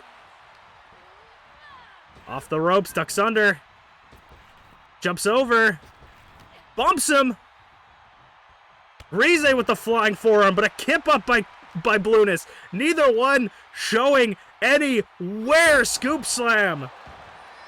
Neither of them want to say die here. Oh, and Blueness submission hold. Rize could tap. Rize could tap right here. Rize is worn out in the center of the ring, has nowhere to go. The right arm of Rize caught in. Ooh, Rize rolls through. That was an incredibly dangerous position that Rize barely gets out of. Ducks under. Jumps over. Single leg drop kick. Could third time be the charm for Rize? Third Wrath of God. A little bit in the ropes, though. A little bit in the ropes. Referee doesn't count it, though. 2, 3. And the Shogunate retains the championship in a similar fashion to how she pinned T for her #1 contendership. Rize, bloodied and battered, retains the Idol Division Championship.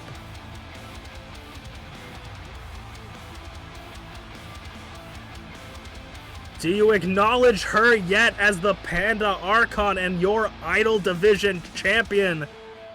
You just might have to after a show like that.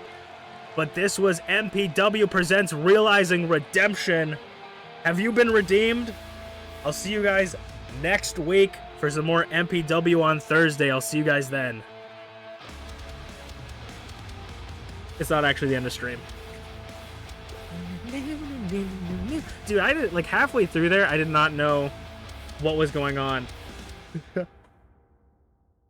Am I crazy, or is Rize levitating? Rize might have been levitating. I don't know if any of you guys saw Ayasu for like a split second was just in the air. Ayasu was like actually floating above the ring for like a second. Okay. Let me put down...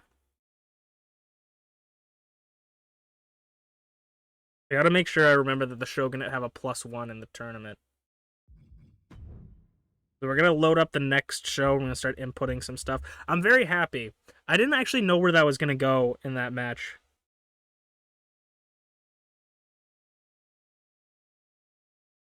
Okay.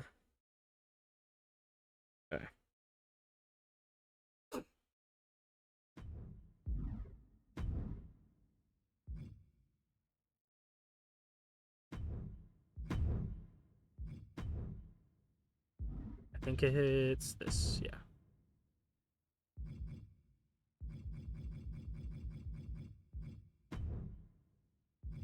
I'm happy that she got to retain, because if she didn't retain, it would have sucked, but it also would have been fine. Like, life would go on.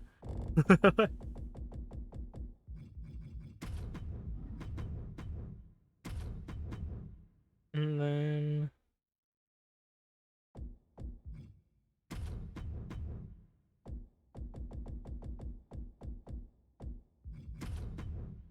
Unfortunately, the Shogunate doesn't have all the championships anymore. Ayasu losing the Openweight Championship.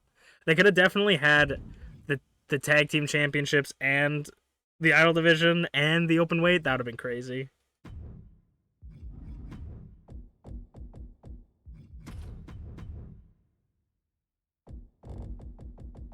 I'm excited. I feel like the, I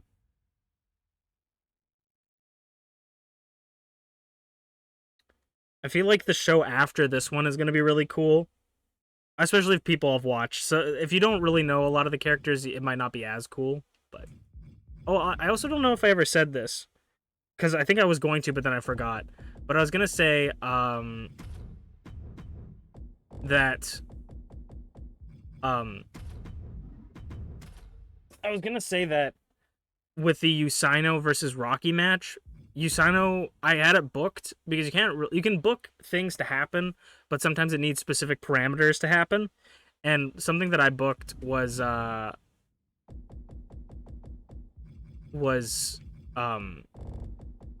Usano had lost that match, they would have been injured. I was gonna do an injury angle with Usano, but apparently that's not in the books because they won.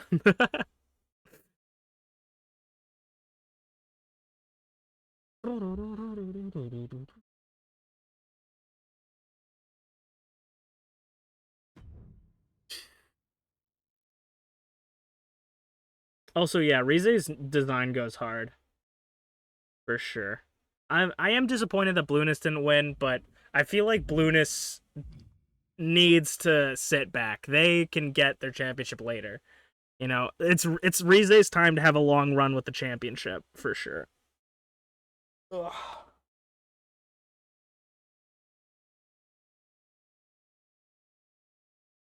Okay, this first match is going to require me to do a little bit of cheekiness, if you will. Because we're going to start the tag team tournament.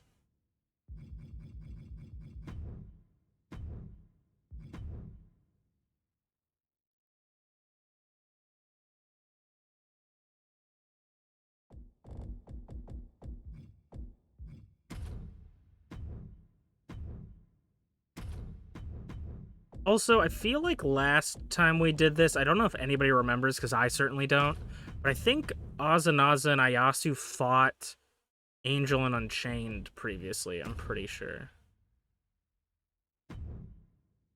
Alright. I'm going to load up that's unrelated to what I'm doing right now, for sure.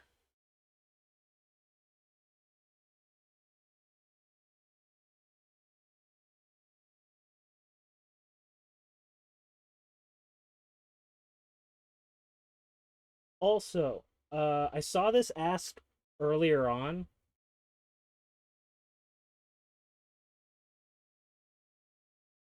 Someone asked who Azanaza was, I think, in chat. I didn't. This was like at the beginning of stream. They did, and the guys were standing there taking a beating. Yeah, I think pretty sure they got like disqualified because the mod doesn't work perfectly. So this will be a nice rematch. Hopefully no disqualifications should happen in this no disqualification match, but you never know. But people are asking who Azanaza was. Ayasu and Azanaza are both Rize's friends. And Rize wanted her to have like a little bit of a group, and so got her friends in. And so it's all pretty cool. But that's where they're from. If you didn't know, now you know. All right, let's get into this match. Oh.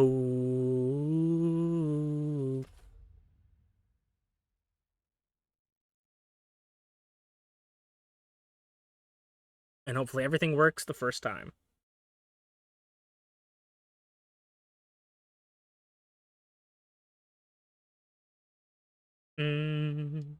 Me.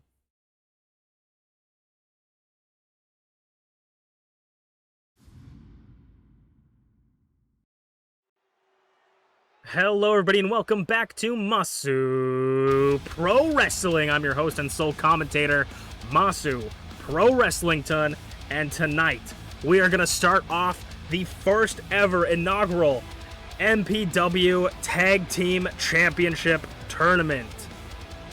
Starting out will be the only team with an advantage going into the Tag Team Tournament. Azanaza won an 8-participant Battle Royal to earn an extra life, meaning that if they lose this match, their opponents they're facing tonight will have to rematch them next time at the end of the round, I guess.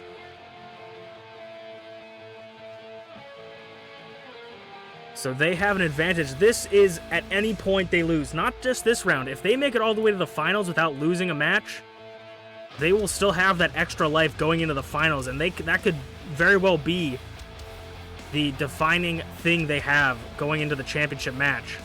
The rules of these matches go as follow. It is tornado tag, meaning there's no need to hold the tag ropes. You do not need to tag your opponents. Everybody is legal at all times. You must pin your opponent inside the ring, away from the ropes. And it is officially announced by the bosses upstairs that it is no disqualification, no DQ, meaning you can spend as much time on the outside of the ring as you want. I forgot. Ah, damn it. I forgot to take off the championship of him. So this, I do the tag matches because it's way easier to manage tag teams outside of Universe Mode. That's my little secret for you. And the last time we've done this, Unchained was the champion. So Unchained's just had the championship forever outside of well, let's remove everybody's championship. Actually, no, you didn't know that. T was champion. That's how long ago this was.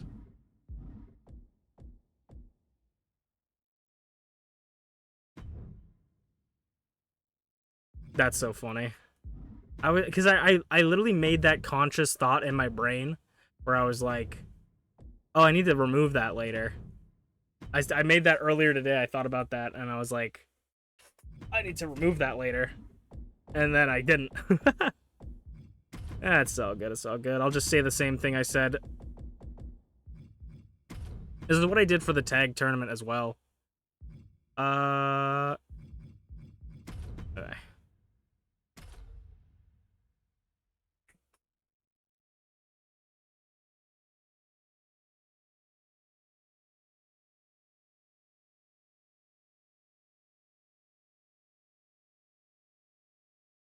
Want me?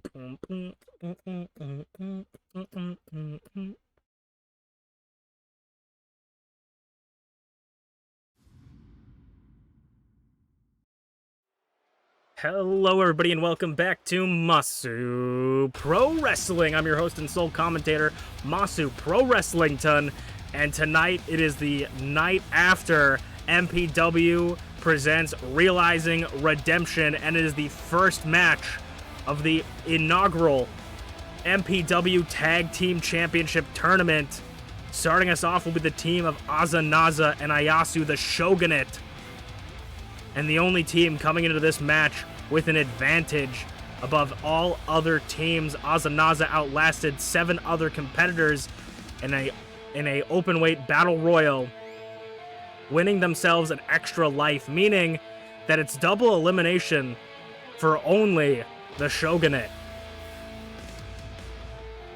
They're able to lose one and stay in the tournament, unlike everybody else. It's single elimination, which is a massive bonus to the team here. So whatever teams go up against them, they have to beat them twice if they still have that advantage. So if this team that they're about to face wants to continue on in the tournament, they have to beat the Shogunate twice. This could be the deciding factor for the finals and the championship, if they can hold on to that for that long. But now, am I in a fucking, like, Twilight Zone episode? Am I in a Twilight Zone episode right now? Is this Groundhog's Day? Or is this just a very poorly designed video game? I'll let you guys be the judges of that, as we are going to watch me go and turn it off again. What the fuck? You guys are going to watch me this time. You guys are going to watch me remove the championship from Unchained. Or see that there is no What the? I literally removed all of these championships. I literally removed all of them. Oh yeah, we're gonna do it again. I even said T was still a champion. Okay, let's check. Oh, the championships. Oh, now you're gonna do it? Now you're gonna do it, you stupid little bitch.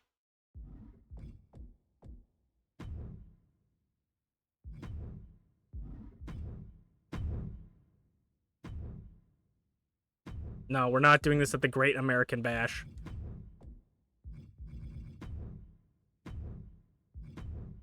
Oh! Oh my god, with the stupid... It literally would not be an MPW stream if this didn't happen legitimately every fucking time. You know my...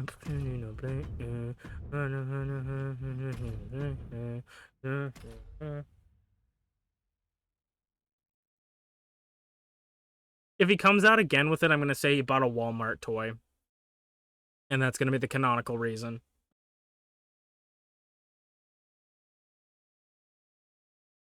I'm going to say that I got concussed in the last match I had, and I'm stupid. That's what I'm going to say.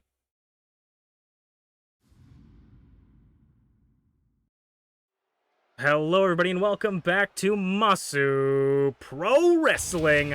I'm your host and sole commentator, Masu Pro Wrestlington, and it is the night after the night of redemption at MPW presents Realizing Redemption, and it is the start of the MPW Tag Team Championship Tournament. Our first tag team to enter will be none other than the Shogunate, the only team that has an advantage going into the tag tournament. Azanaza outlasted 7 other competitors to earn themselves a shot or earn themselves an extra life in this tournament, meaning that if the tag team going up against them here tonight, Azanaza and Ayasu, if they want to take these two out and move on to the next round, they have to beat them twice.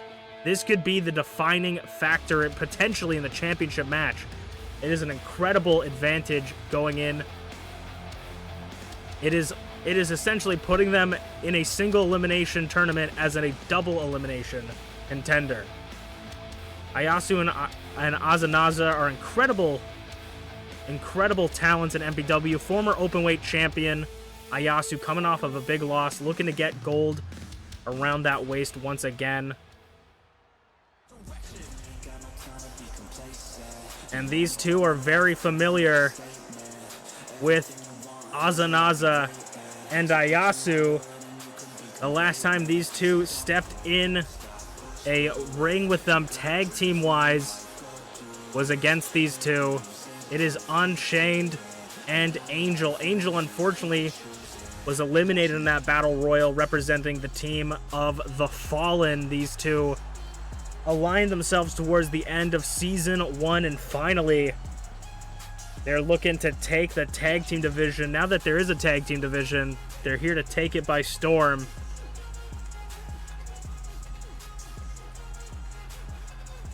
Luckily for these boys, though, this match isn't going to be like the match they fought the Shogunate in last time, as this match will consist in no disqualification tornado tag match. You still got to pin your folks in the ring, but now anything goes, which means we won't have any sort of issues with the French-Canadian commentators table and that technicality of an interference that the referee called that made these two lose the match. But I mean, a win's a win, and these guys are 0-1 against these two. What other strange and wacky tag teams will we see, or will it be pretty normal? We saw many different people like a Bear, B.A. Tycho, Emerson Morgana, Glitchy, Bonk, and Draven enter the tournament, or enter the Battle Royale as one half of the tag teams in the tournament. How will it work this time? Or who will be their other half, if you will? Azanaza inverted DDT as Ayasu takes the Angel. Now, there's many different strategies because a singles match, you have only one person to deal with. When it comes to a tag match, you not only have to worry about your partner, but you have to worry about your other opponents. And it looks like Ayasu and Azanaza are looking at the prospect of separating their opponents, making sure they need to take out one at a time, making sure the numbers game is in their advantage. Unchained is back up, though, unbeknownst to Ayasu. Forearm off the ropes. You got to have eyes on the back of your head when there's multiple opponents. Torture Rack. Oh my god, Torture Rack dropped to the knees. And now Chain, you're a Nagi. I'm not a Nagi, you're a Nagi. Angel finally back out of that corner. Clothesline, but just stiffs Azanaza. And a suplex. Finally, the Icons getting an opportunity. Of course, if you've noticed already, the Icons and the Idols are able to battle it out, meaning the tag division will be open weight, and Azanaza helping their partner stay alive here. Ayasu was going for the pin. I don't think they maybe would have won, but you never want to take any chances. Big boot to Angel. Doesn't take him down. Step up. Hurricane Rana. As Chain makes it back into the ring, Azanaza catches him immediately, and Ayasu's going to meet Angel outside.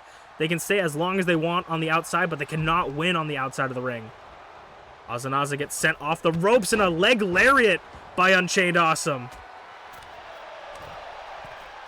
Unchained at the top rope, and Angel, Death Valley Driver! Single leg drop kick. Jackie Chan style.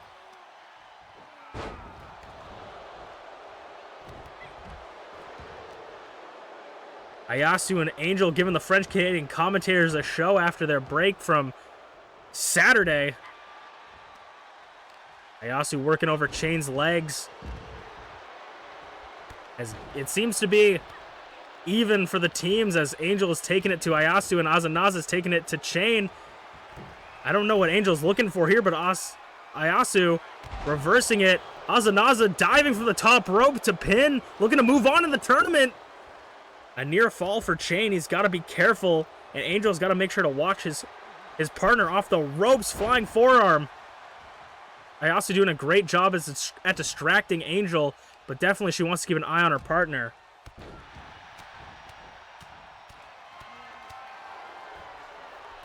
Unchained at the top rope. Knee drop, misses it. Azanaza kicks him, rocks him a bit, but getting back his footing for a second. Azanaza's going to go to the outside, maybe look for a weapon to bring into this match. A ladder. Azanaza pulls out a ladder, and they're going to switch dance partners. Driving the ladder. What kind of things will you find under the ring at the MPW arena? A ladder is not necessary, but it can be very dangerous as the numbers game is going to take over Azanaza and Ayasu as they turn towards Angel. Oh my god, invert DDT onto the ladder! Oh my god, back of the neck first onto the ladder to Angel. And now Chain is in the Wolves Den, fighting with everything he's got. 2-on-1. Neck breaker. A devastating DDT to Angel as he's barely getting back up. Angel's gonna look for a toy under it's tables and ladders. All we need is a chair. Oh, getting out of the way, drop kick. Now everybody's on the floor. Let the bodies hit the floor. That's as much as we can do legally. Damaging that knee. That's the injured knee. That's the knee that Chain dislocated in high school. Ayasu going after the injuries, the former injuries. Devastating. Shining Wizard by Azanaza. There's so many A names. So many A's. And this one's an A1 match so far. DDT to Chain, busting him open. Drops the knee on Ayasu. And now the Fallen take the advantage. Standing tall above the Shogunate. But they can't win on the outside. If they want to win, they got to get at least one of them in the ring.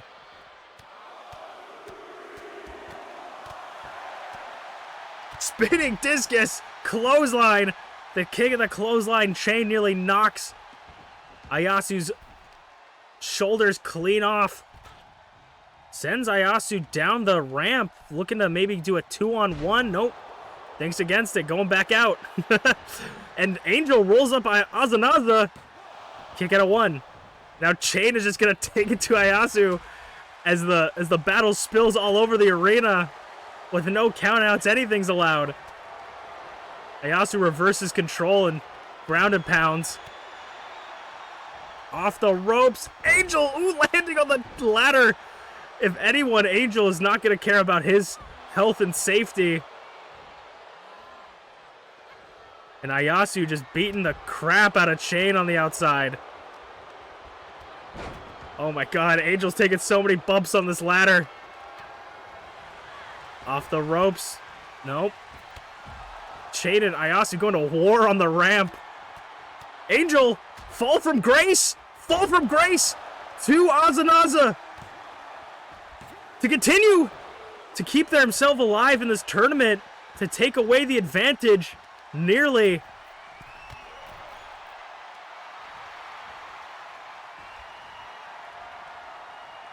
What is Chain doing on the outside now? Wearing down Ayasu. Azanaza maybe... Oh, Azanaza looking to stop the submission hold. Because it's not only about winning, it's about helping your partner. And Chain said, nah, let me get some more of that. Nope. German reversal. And now the Shogunate back on their feet. Chain is out cold. He's been taking a beating on the outside, and now the numbers game, as I say, come into play. As the Shogunate dismantle the Fallen. Have the Fallen fall in too far. DDT to Chain on the concrete. This poor boy's already dead. You've already killed him. And a submission hold, a leg submission hold to Angel. You can't win on the outside unless the boss upstairs have changed the rules, but you can't win on the outside as far as I've been told. I just work here. Angel, dropping the knee. Onto Azanaza and Ayasu. Turns to Angel. Ooh, clapping the ears. That's going to disorient you. Just absolutely destroy your equilibrium. Chops and slaps. Oh, a German on the floor would have been deadly neck breaker. Jeez, back of the neck. Leg lariat from Chain. Leg lariato. Ayasu is bleeding. Azanaza's bleeding. The blood dripping from the Shogunate. The blood, sweat, and tears. As they just fight on unprotected concrete.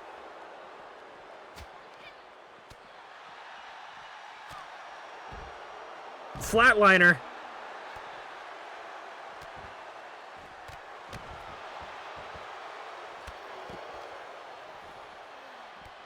Once again, the teams are kind of split on who's in control, but as I say that, Azanaza neckbreaker to Angel. I would say the Shogunate's looking dominant right now, but it doesn't matter unless you get into the ring. Spinning back kick from Chain. German suplex. The damage is being dealt on the outside. DDT. Kick to the gut. Standing moonsault.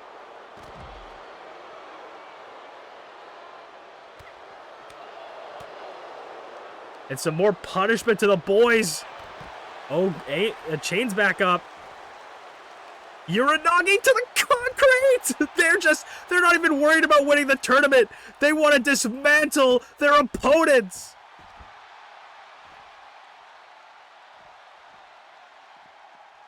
Oh my, what is the fuckbuster by Chain? Oh my god, electric chair drop. Oh god, Frankenstein on the floor! Frankenstein reversal by Ayasu. Takes out Chain, but Angel's back up and bloodied.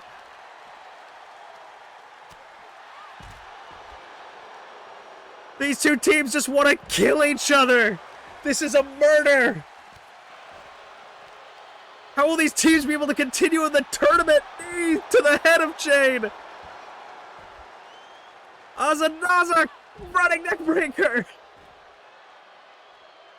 The lone Shogunate stands tall.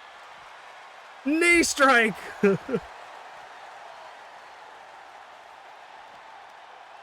Back of the head bouncing off the concrete. Now Chain full mounts.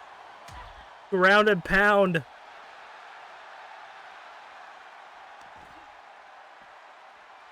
Jesus. Oh my god, big boot. Static Spanish fly.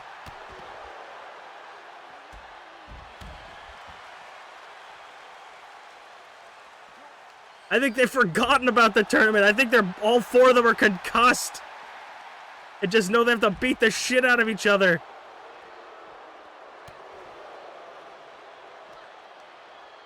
Jesus. This tournament might have to be turned into a Falls Count Anywhere match. Or maybe until one of them is knocked out.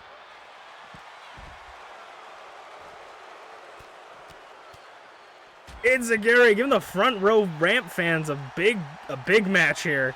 As they've made it all the way to the stage.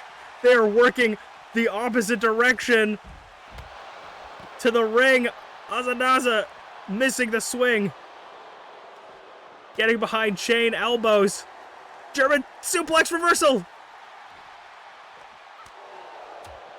All I gotta say is whoever can get their opponent in the ring first, I feel like is gonna win this match.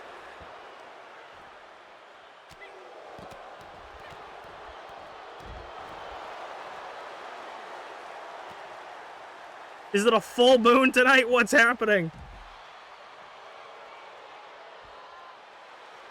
The ring doctors are gonna be busy tonight.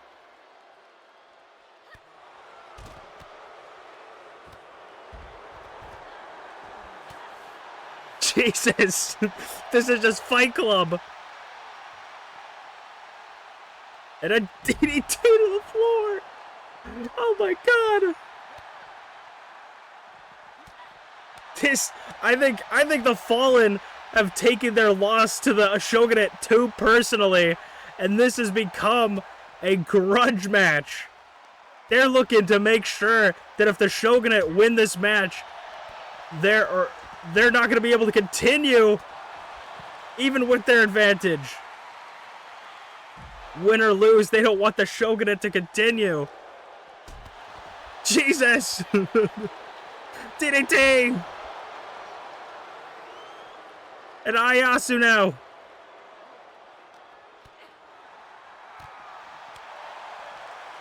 Hip toss. Angel looked dead for a moment. Inverted DDT. Shotgun dropkick reversed.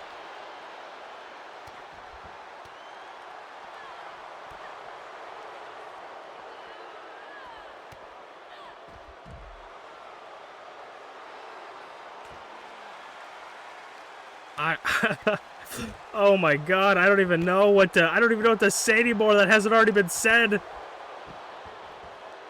This is a bloodbath.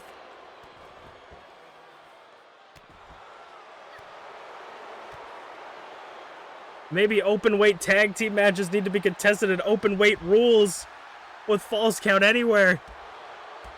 But I don't even know if that would quench their bloodlust. Reversal forearms, elbows.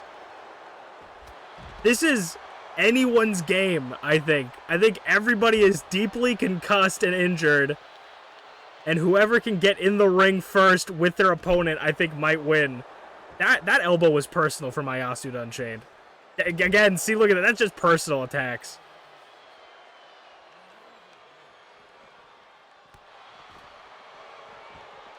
I don't know what will soothe their bloodlust. Jesus, I think the ref might have to stop this match. Oh my God.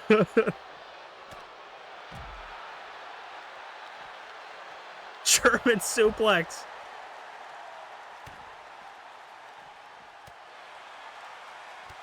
They've been fighting on this ramp for what feels like 30 minutes at least. Jesus, everybody's bloodied. A chain knee strike.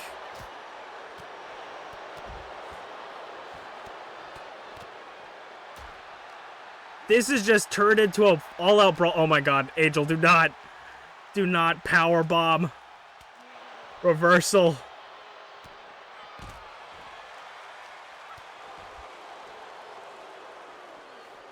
Russian leg sweep. I mean, I feel like maybe they're slowly making their way to the ring.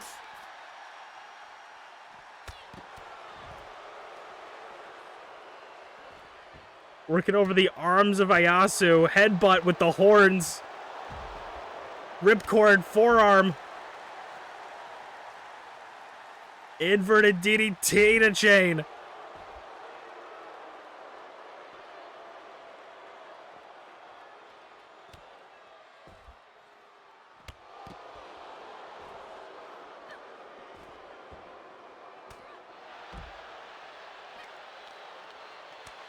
Jesus. Azanaza waving goodbye to Unchained's life as they continue the assault. Ayasu, they're not even putting the lights on Ayasu or Angel anymore. They're trying to get them back in the ring.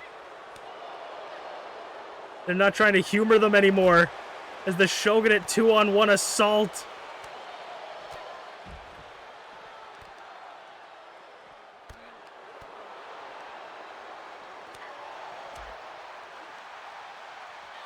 Hip toss, no reverse. And they're back up to the stage.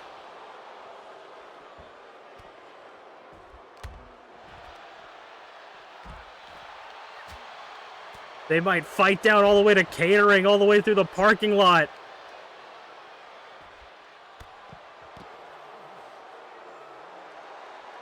They're showing no signs of wanting to enter the ring, which is the only place they can win in this matchup. You can only win via pinfall or submission inside the ring.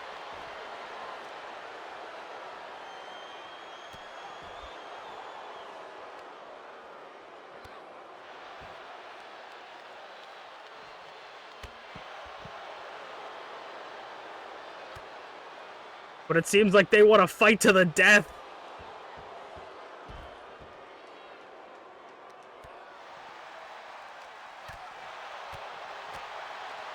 Super kick.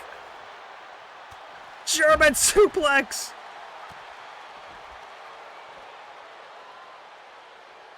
D-strike.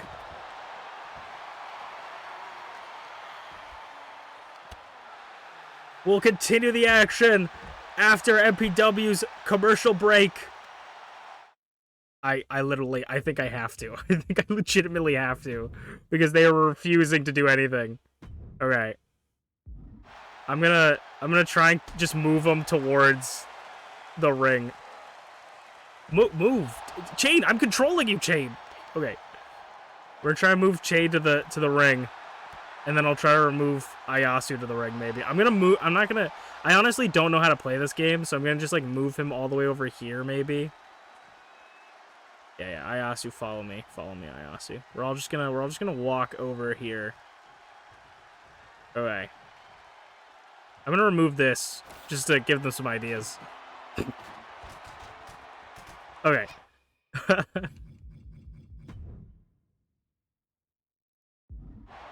And we're back from commercial break. They fought all the way through catering in the parking lot. Azanaza got thrown in the mac and cheese, but now they're back inside the arena. Standing shooting star moonsault. DDT to Ayasu. I'm mixing all the names. Azanaza setting Chain to the ring. I said if you could get your opponent in the ring, this might be the end. Both members getting one member in the ring. Both teams meeting in the middle. DNA, DDT. Fall from grace. But Angel going for the cover. Ayasu not paying attention, or Azanaza not paying attention. Ayasu kicks out. DNA, DDT again.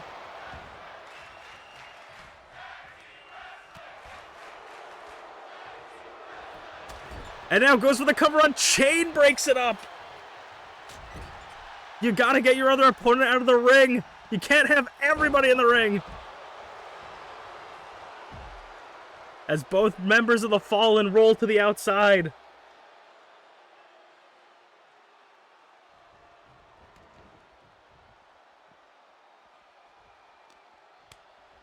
Azanaza spinning back kick to the gut of Chain. I am shocked that not at least one person is dead after a match like this. How do they still have the will to fight? How did Ayasu kick out? Throw Naza into the fucking ring post. Onto the ring announcer's table. Chain to Ayasu. UnchainedAwesome to Ayasu. Powerbomb through the French-Canadian commentator's table. We're gonna have to repair that in between matches. Azanaza getting into the ring. You'd think I'd be good at names by now, but it's been so long. Neckbreaker. Angel looking to put it away. Looking to put away the Shogunates. Advantage. Ooh, reversal. Azanaza still fighting.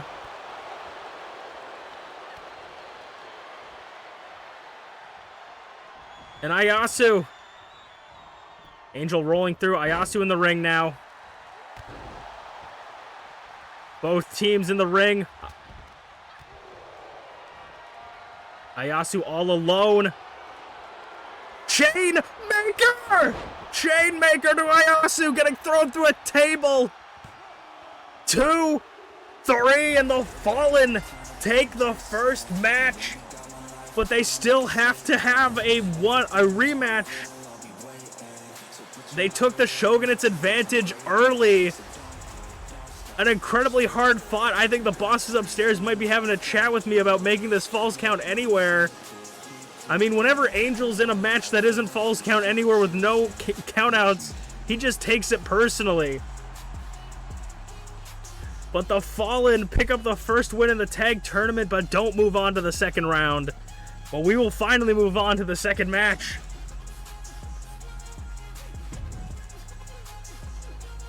This game does not like no countouts. When it's like, it just does you either have to be able to pin on the outside or they have to lose on the outside. Be able to lose on the outside if they don't get into the ring. For some reason, it does not work. Because that happened with Angel and Rize. The Openweight Championship was originally not Falls Count Anywhere. It was originally, just, you know, anything goes. No disqualification.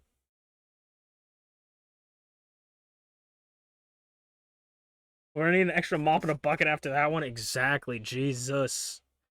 Speaking of mops and buckets, I don't know what this has to do with mops or buckets. I gotta go to the bathroom, brother. So I'm gonna put you guys on the BRB screen.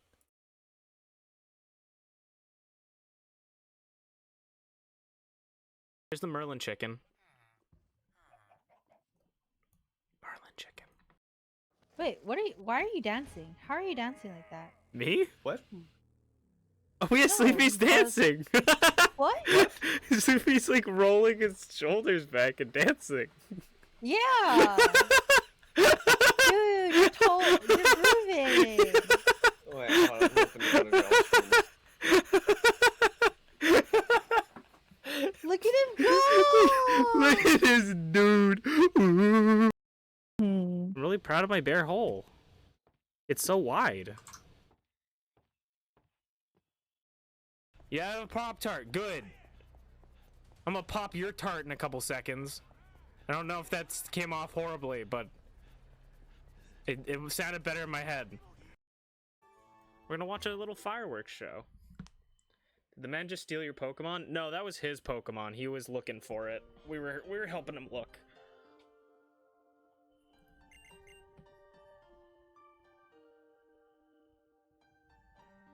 This was kind of a cool moment in the game when I first played. I thought it was kind of cute. I did get your stream stuff to work for me. Hey, nice Sue.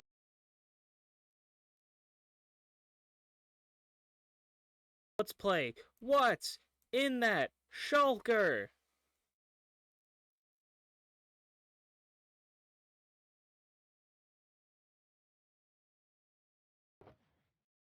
Oh.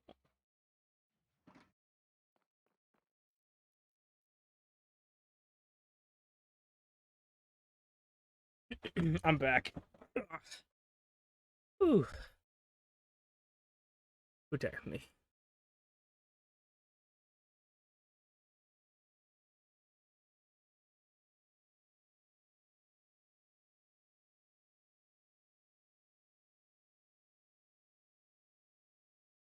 Okay. Thank you. Ooh, okay, we're definitely gonna have to make those falls count anywhere. I'm actually gonna change the rules because it's a custom rule set I made. I'm gonna change the rule set so that the next time we run it, we don't have to forget. But I'm definitely gonna make that falls count anywhere. I try not to do falls count anywhere because I want to mix things up. You know, when the game legitimately hates you, it's kind of hard, right? Especially because I didn't want to do. I guess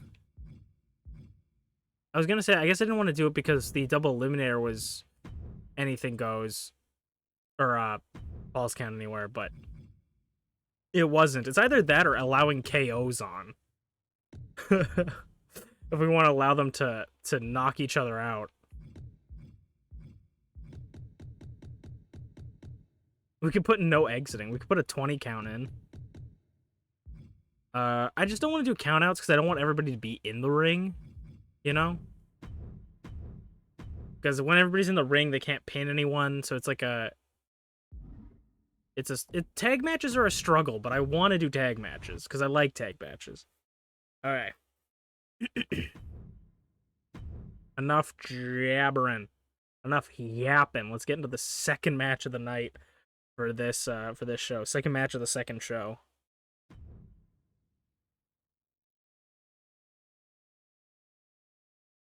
The worst part about those is whenever I go back to edit them for YouTube, I have to remember that I did that. Like I said, like, oh, you know, we'll roll on after this, or else it's gonna not. I mean, it's funny either way, but I like to edit those parts out. All right, let's not get into it. Let me set up the prediction. Also, I'd like to thank everyone for just hanging out with me. I really appreciate it. Y'all have been very nice today. I mean, you're nice all the time, but you guys have been like hanging out for a while. I appreciate you guys spending your Thursday night, afternoon, morning, whatever time it is, to just hang out with me. I appreciate it. All right, let's get into it. Who?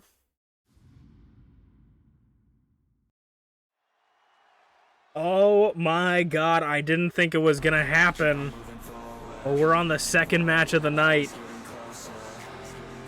1-on-1. I know that's music to your guys' ears after that match. I mean, that match was a bloodbath, and I think the ruling, the Angels and Gods ruling, once again, whenever it's involved with Rize and or Angel, the Angels and Gods rule has come into effect for the tag tournament, and as of now will be contested in falls count anywhere, which makes sense. It's an open weight tag tournament. Falls count anywhere makes sense. But enough tag team talk. Let's talk about Dabi. Dabi, one of the most underrated wrestlers in MPW, just waiting for his shot.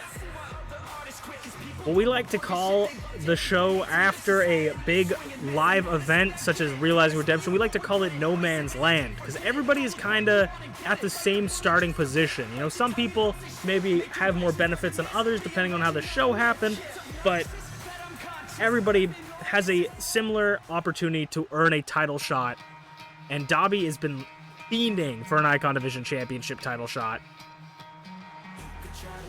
But unfortunately, you're going to have to go through someone like B.A. Tycho. We've seen these two go at it many a times, but B.A. Tycho is a new visionary of himself, a new idea.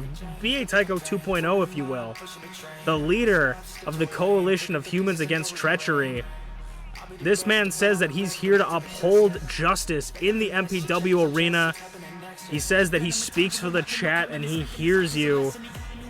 B.A. Tycho looking to pick up another singles competition win. Unfortunately, the coalition took a lot of L's on Saturday.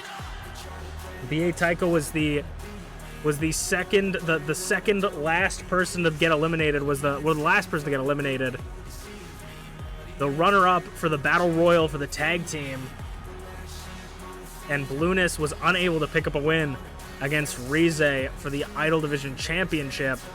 So the coalition is back to square one, back to the drawing board.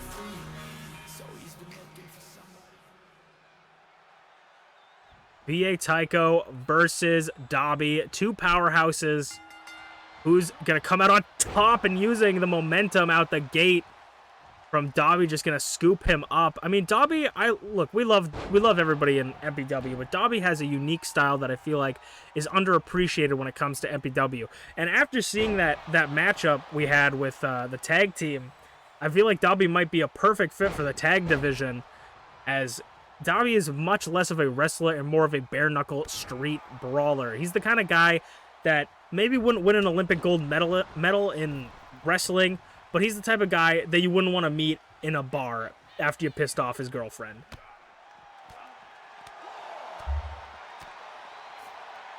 And like I say, we immediately take it out to the floor, and Dobby starts wailing on B.A. Tycho. Someone like B.A. Tycho is just so fucking big. He is so big. He's big and beefy, and he's not someone you can easily toss around. He's not someone that's easily going to just take your punches. You know, it's like punching a brick wall when you punch B.A. Tycho, and Dobby just does it so effortlessly. I had an opportunity to talk to Dobby backstage, and he had a very interesting story about the type of childhood he had. He always wanted to be a wrestler ever since he was born. He loved fighting ever since he was a kid.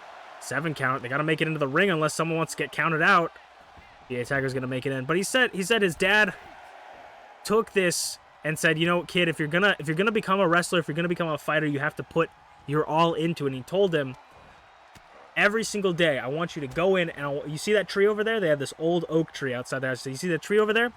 I want you to go out, and every single day, I want you to drop kick that tree until it falls down. And Dobby did that and trained for weeks and weeks. Went out as a kid, drop kicked that tree.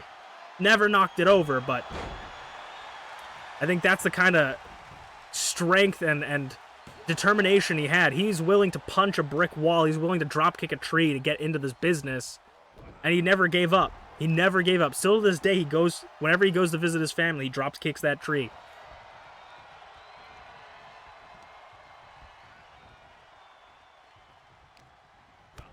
B.A. Tycho, though, showing maybe if the tree had the ability to fight back, this is what would have happened to Dobby. As B.A. Tycho is just manhandling him. B.A. Tycho, we never really see the big man fly too often, but when it does, it can be incredibly dangerous. Clothesline, yeah, like I said, just like a flying bat. Fisherman Buster again, just picking him up like he weighs nothing. I mean, like, Dobby's not a small kid. Dobby's a big dude as well. And the fact that B.A. Tycho can just lift him up is crazy. I don't know anything about B.A. Tycho's childhood. I know very little about B.A. Tycho himself. But I do know that this isn't going to feel good. Rolls over B.A. Tycho with it, not letting go. Is he going for a submission hold? And he is, yeah. He's got a submission hold locked in, just wraps himself around B.A. Tycho. Maybe looking to tap out the big man, but B.A. Tycho gets out of it, and oh, but I say never underestimate Dobby. Dobby could steal this victory right out from under him with a roll-up. Shoulder tackle doesn't knock it down B.A. Tycho, but he does get him here, and that bare-knuckle style, just gorilla fist to the chest.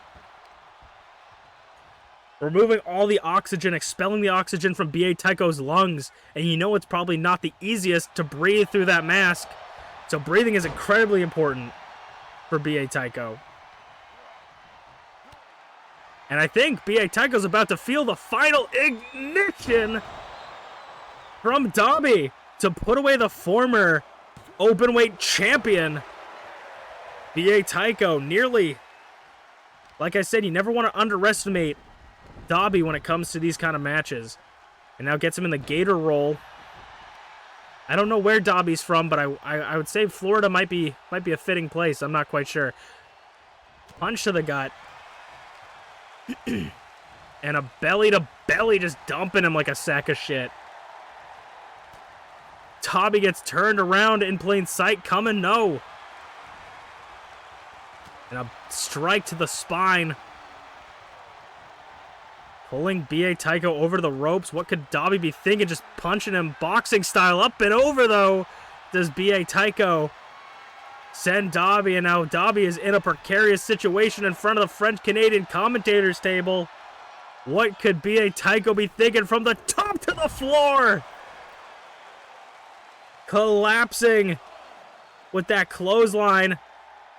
Fisherman Buster on the floor. B.A. Tycho showing no remorse.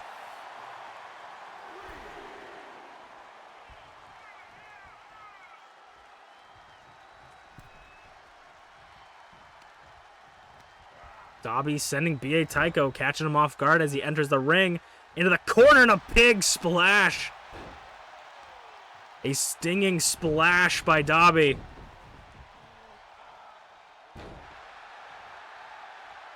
And now Dobby's looking to fly.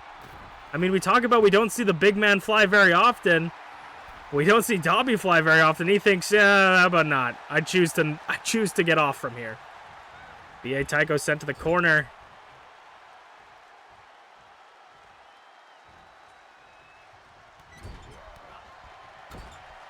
And B.A. Tycho fights out of it. Jesus. The Mastodon, B.A. Tycho. Third time's the charm, it looks like. And a big boy senton off the top to the back. Deadlift. Tossing him. Dobby is trying to get some space, but B.A. Tycho isn't giving it. Dobby is in desperate need of space, but like a Toxic X, he cannonballs through your front window. Hammer fist to Dobby, and now trying to bust him open with some forearms and elbows. I always advocate for use of elbows in self-defense. They're incredible. And B.A. Tycho is showing it right now, trying to cut open his eye. 4 count.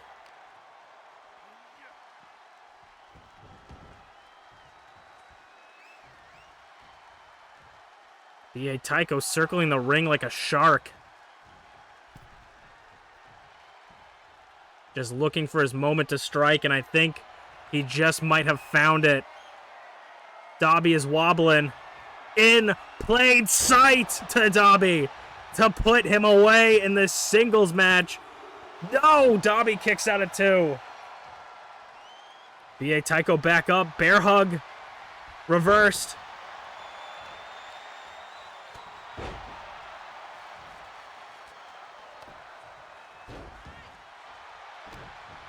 Dobby not giving up that easily. Trying to impress the bosses upstairs is a tough job to do, but I think Dobby is trying for it.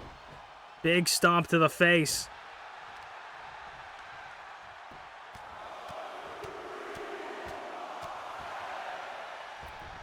A flurry of punches. Now B.A. Tycho's the one looking for some space. Or he's looking to bring Dobby to the outside, back onto the apron. The hardest part of the ring.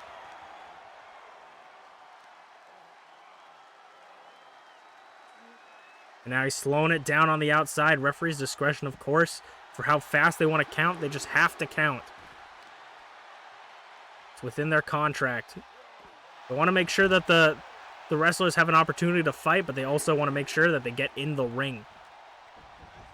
As the ref expertly showing right here, our senior official, Jeff Jefferson. And B.A. Tycho looking for another big move, maybe trying to slow it down once again, but Dobby wants to start picking up steam. Ooh, right hand clocks B.A. Tycho. Final ignition for the pin. 2, 3, and Dobby, like I said, the most underrated and unexpected member of the MPW roster, picking up a win and maybe a potential title shot in his future. I mean, it's about time you give this young up-and-comer a chance. And Dobby picks up a win fashionably against B.A. Tycho. It looks like the Coalition are kind of down bad, as we will move on to our semi-main event of the evening.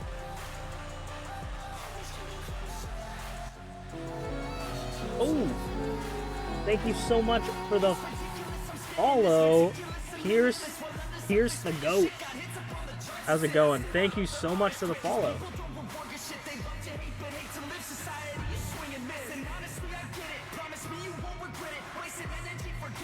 Hope you're having a fantastic day. Welcome on in. We got 6 more matches tonight. At least. I mean, well, at the maximum. We'll see how I feel, because that tag match was very long, and if the other tag match tonight takes that long, then we might pick this up tomorrow as well. But I like to try and get them done on Thursdays all at once, because it's way easier to have a full stream of this and then a full stream of something else tomorrow, rather than like half and half.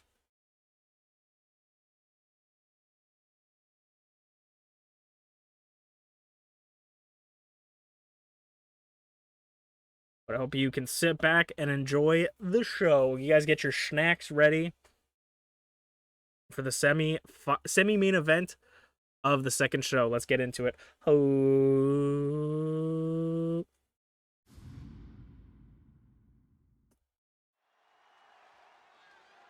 Dobby coming out with a little bit of an upset victory over the Mastodon BA Tycho, but I will have to say, I was talking about this in the last match, underrated wrestlers. Dobby is definitely one of the underrated icons in the Icon division, but for the Idol division, I think the most underrated wrestler goes to Tyranno Maximum. I mean, Ty comes out, does their best, shocks the world, as we always say, tries to make the match as entertaining as possible, as well as maybe sacrificing a potential win, but always looking to try and pick up a win, or always trying to entertain, I should say, at the cost of potentially a win. But Tyranno Maximum, again, one of those wrestlers, one of the longest reigning openweight champions, but one of those wrestlers that just hasn't gotten the big gold. That Idol division that currently rests around Rize's waist. And maybe we saw Blueness. That was Blueness' first ever Idol division championship match. Could we see some more new blood? Could we see Tyranno Maximum get a shot at the Idol division championship? Of course, impressing the bosses upstairs is one component of getting a title shot, but definitely cold, hard wins and losses will get you up the rankings faster than anything else. Ty's got the impressive part down packed, but can they get the wins and losses? We'll have to see, but their opponent here tonight in this singles competition is no slouch and someone they are not unfamiliar with. It is Dancing with Draven, who unfortunately for her did not come out on top in the 8-participant Battle Royal for the advantage going into the tag tournament. But we do know that Draven, surprisingly, is in the tag tournament. I mean, there's speculation on a handful of people that could potentially be Draven's partner, but it really could be anyone. Maybe we'll see the team of Dragthulu and Draven reunite. The Darkest Night. The Darkest Night reunite. I would say that maybe is low chance, as Bonk was in that Battle Royal, and unless Bonk's found a new tag partner, I would think that those two are together. Of course, there's Shmeeps. Can't be Unchained. Can't be Glitchy, you know, maybe rivals to partners, no? So, it could be Ty, you never know, but Ty started their MPW journey one-on-one against Draven, and that's where the Shock the World came from, as Ty shocked the world, taking down the first ever Idol Division champion. And from that point, you know, some people say that Ty peaked at that point. I think Ty peaked maybe at the longest, one of the longest reigning openweight championships title runs of the history, you know, maybe. But some say that Ty has been on a downward slope, and I honestly, I don't think they've been on a downward slope, but I think they've been stagnant. And they need to try and do something big if they want to get a title opportunity and etch their name in that history book of the Masu Pro Wrestling. Because when it comes to wrestling, when your career is over, what do you want people to remember you for? Exciting matches, incredible athleticism, and championships. And I think Tyranno Maximum has 2 out of the 3 already. I mean, 3 out of the 3, but 2 out of 3 already. You want to be remembered as the person that came out on top. Tyranno Maximum sends Draven off the ropes, sends him into orbit. Ty is definitely deceptively strong super kick, but is much more of a high flyer into a German, hooking the Northern Lights pin, or the bridge pin.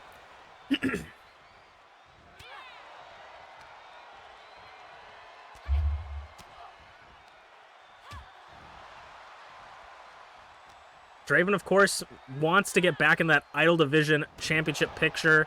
She was the first ever Idol Division champion. She's a 2-time Idol Division champion. She wants to get back into that title picture. However, maybe Draven's focus is less on the singles competition and now more on the tag team. Or maybe Draven's just trying to run both divisions. Off the ropes with a clothesline does Ty, using their speed to their advantage and using the ropes and their surrounding to their advantage. Power bomb, bouncing Draven's head off the ropes, and those ropes are wound tightly around the turnbuckles. Snapmare by Draven, goes off the ropes for a drop kick. When it comes to Draven, though, I think the hardest part, this is the conversation we had with Merlin and Zarataro. Draven, for Ty, it's a race. For Draven, it's a marathon. It's a sprint for Ty, it's a marathon for Draven. And Draven just happens to have the most endurance of any idol in the division. Over the top rope, crossbody, connects by Tyranno Maximum. And so when it comes to fighting Draven, you have to play on her level. You have to join the marathon whether you want to or not. Because no matter what, it's not going to be a sprint. 3 clotheslines, that triple clothesline combo that Draven likes to use. Ref taking their time on the count, allowing them to have the fight on the outside. 5 count, Draven's going to get back in. And Draven feeling a little bit of cockiness, letting it show that she doesn't feel anything against Ty, but I think she should focus on the match at hand or else she might get swept. Like I said, Ty is underrated, and you never know what to expect from them. Off the ropes, bumps him. Ty flipping Draven around. Draven targeting the back of Ty, sending Ty into orbit this time. And now hooks the leg. Tyranno Maximum kicks out. I say Ty has never been in an Idol Division Championship match. That's not necessarily true. What I usually mean by that is when they haven't had a singles match, I should say. Ty looking off the ropes. Drop kick. Springboard drop kick. And a splash off the ropes. Some say that ever since we added the anti-magic force field to the arena, that the high flyers have been nerfed because the magical purple ropes are slightly less magical. So reverses polarity by Ty. Ooh, diving, whatever. Doesn't quite connect. But I'm not quite sure. I think that the high flyers are doing just great. Blueness lost the match, but Blueness has been doing fantastic.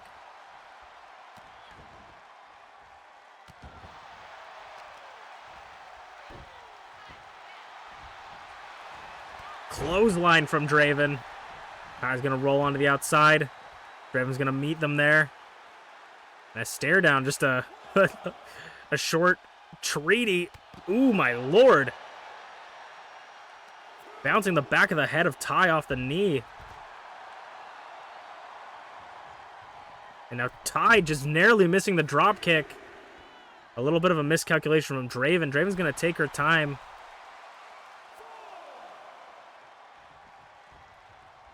And now Ty's getting into the showboating action.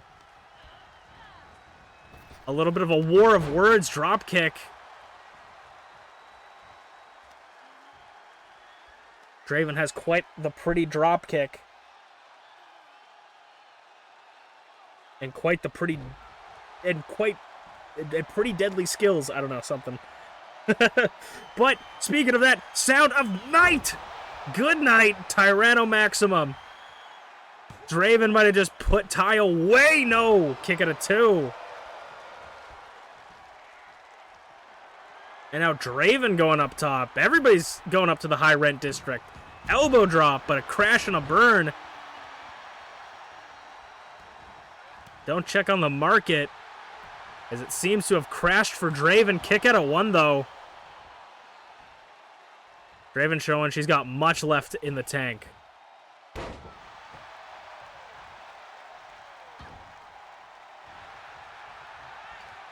And Tyranno Maximum, Extinction, bomb in the corner. From out of nowhere as well, too. Kick it a 2. I don't know if Ty's nearly done enough damage to Draven. And a DDT.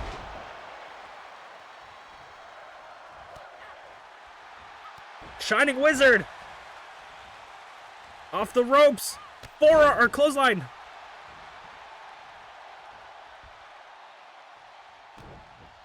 Draven's back up. Ty. Side back body drop. Oh, Ty could be looking to end it. Could be looking to put Draven. Oh, no. Moonsault. Split-legged moonsault to the back. Devastating. And now Ty going to use the ropes. Sends Draven into the corner. What could Ty be thinking here? Suplex into the corner. Hooks the leg for Draven. Just dumped Draven on her head. Kick at a 2. Another solid 2 count. Draven kicks out on that one.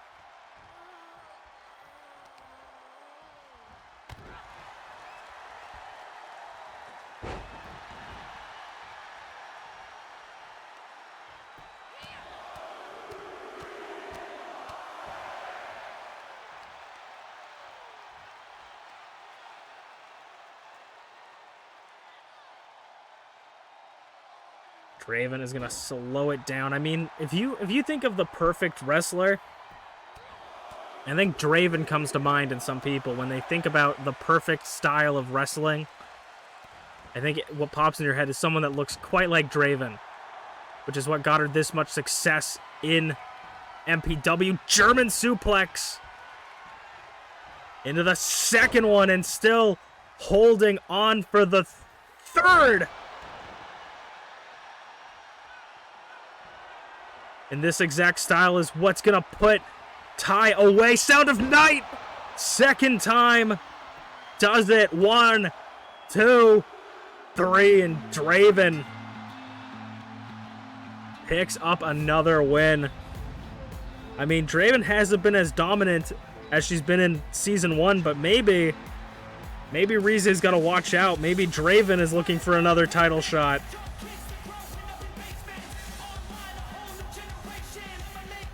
As we move on to our main event of the night. Singles Icon Division match. We'll check it out. Draven's getting to be OP. I don't know. Draven, I feel like, was so OP back in the day. Like at the very beginning. But now I feel like she hasn't had like a good run recently, you know? Also, if anybody's wondering why I gave Ty the win on that one, I always give it back to if only one person votes, I always give back the vote to whoever voted. I think it might automatically give it back anyways, but just in case, I always just say the person that voted wins, so they get their points back.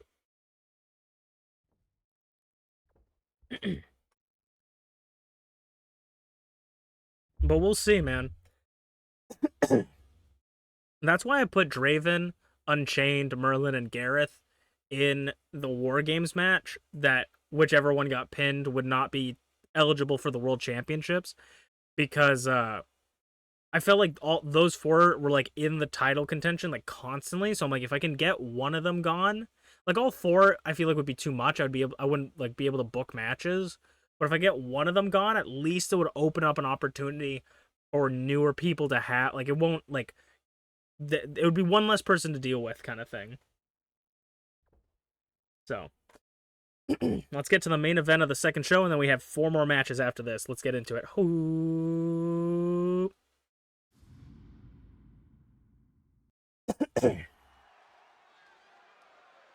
All right, it is time for the main event of the evening, and it's going to be a match of challengers. The last 2 previous Zarataro challengers are going to go 1-on-1 against each other here tonight. Starting us off is a Dur Potato, and this is going to be a little bit of a Zarataro Anonymous meeting between these two as they share their experiences through this match.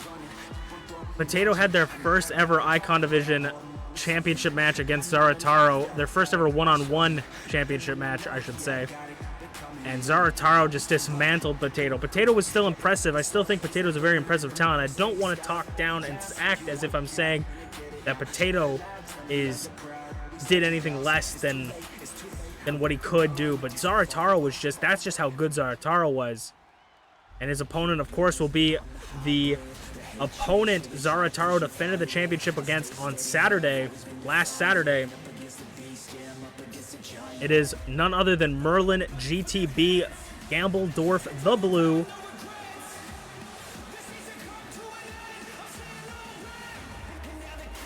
And I would say that Merlin had a pretty impressive showing, a similar style showing as Potato did, but also just equally got dismantled by Zarataro. Zarataro just happens to dismantle people. So is that a fluke? Did he just have good days? Did these guys just have bad days? I mean, for someone like Potato, it's their first singles opportunity for a world championship. You're going to be in your head a little bit. You're still green. For Merlin, I don't know what's been going on with Team Wizard King in the back, with Emrys Morgana, with Garreth Unported. Has that finally creeped into Merlin's head? Is he now focused on some other things? I don't know what's going on in their home lives, but they got to get into it when they're in the ring, because this kind of industry doesn't wait for anyone. If you're going to start slipping and you're going to start slowing down, this industry doesn't wait for anyone. It's going to keep moving forward, and you're going to get left in the dust. Two powerhouses going at it. And a right immediately out the gate. Knees just strikes to each other. I know Merlin's going to want to get a victory, get his hands on someone after that loss.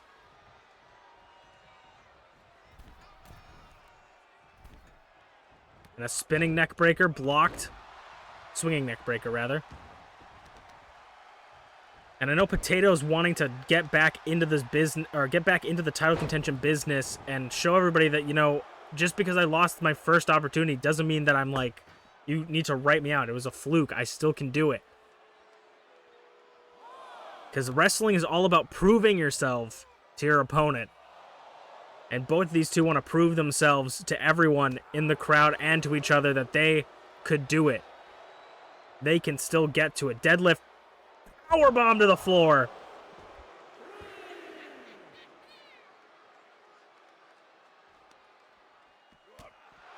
The French-Canadian commentators table is getting a show as Merlin gets sent into the barricades. And Potato just driving his back into the steel barricade. 6 count. Toss. We can see a count out. I mean, Merlin is not a stranger to count out victories. Potato's going to help Merlin up to his feet and get in on the 7 count. And Merlin's going to meet him in the ring. This is the only place you can win the match. And a headbutt. Nobody wins in a headbutt, but it seems that Potato comes out on top. Merlin goes for the cover. Kick it out 1.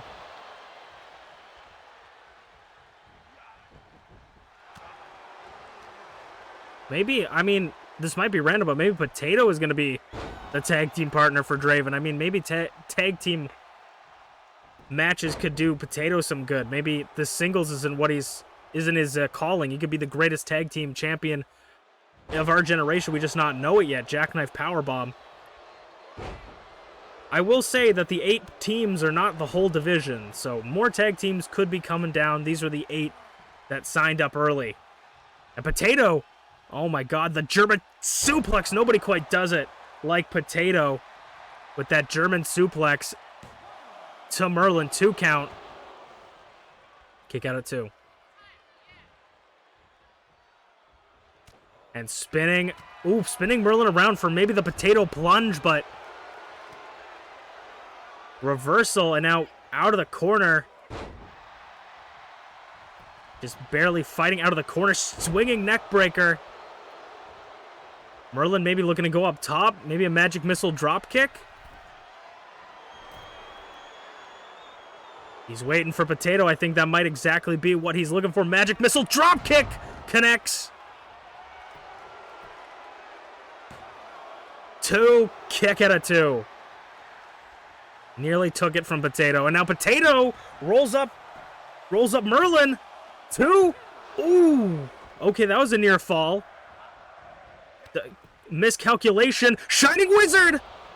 The miscalculation could have costed Potato the match. Shining Wizard. 2, 3, and it did. He was overzealous. The miscalculation from the running tackle. Merlin completely capitalizes off of it. Impressively, might I add. That is a former 2-time Icon Division champion for you. And that is your main event of the night.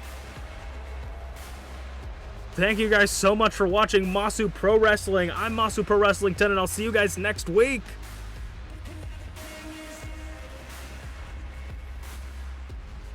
We still got one more show.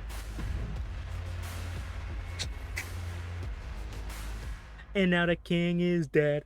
Welcome to the new regime. You do what we want, yeah, we do anything.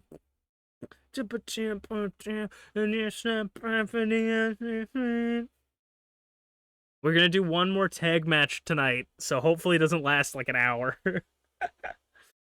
Dude, I honestly love when like shit like that happens in the game. Not the tag match, the thing that just happened. Sorry, I'm all over the place. But like I love when like moves miss and then like they capitalize it with like a finisher or something. It's just, oh, it feels so cool.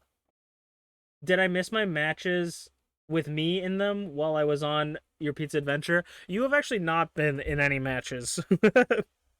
But it's good that you have some pizza because you might be in an upcoming match. So you might need to fuel up for your match.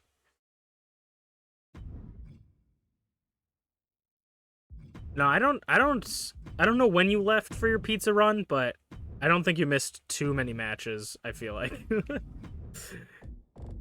Oh, no, that's fine.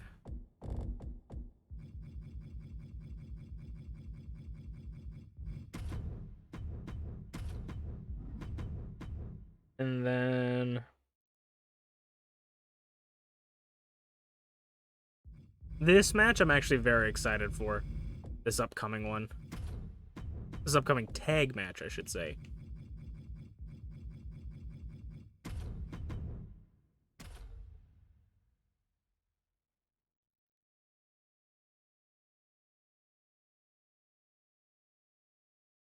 Also, Little Caesar's oven was broken. Oh no, Domino's messed up our order too, but remade it for us quick, and we got a free pizza for next time. That's W Domino's. I love Little Caesar's too, so that's unfortunate that that it was broken.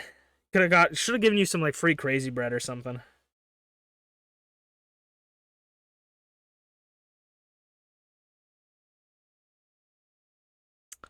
I just realized that I didn't set up something for this, so I'm gonna have to quickly go make that. I gotta go make something. Of course I forgot. Alright, we'll do this.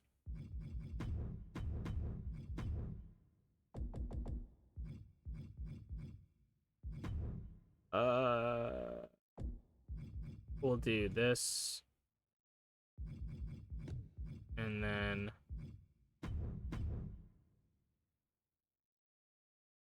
I also need to open up a program to figure out what song I need for this.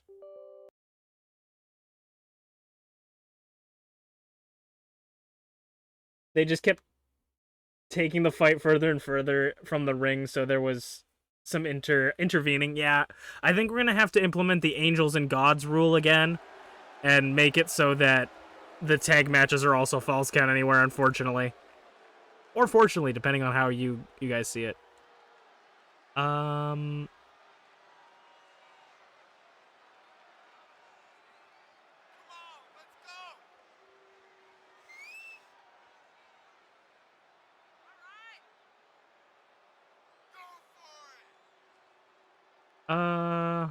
Maybe it's this one then? Heck, I don't know. Oh, it's doing the stupid thing. I hate this game so much. There we go. I think it's this one? I don't even remember. No. What the fuck?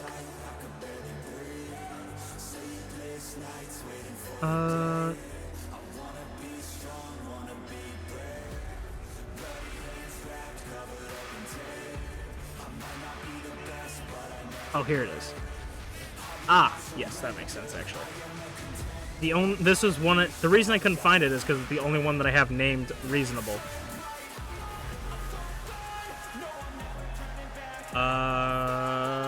They're doing... I don't remember what it's called.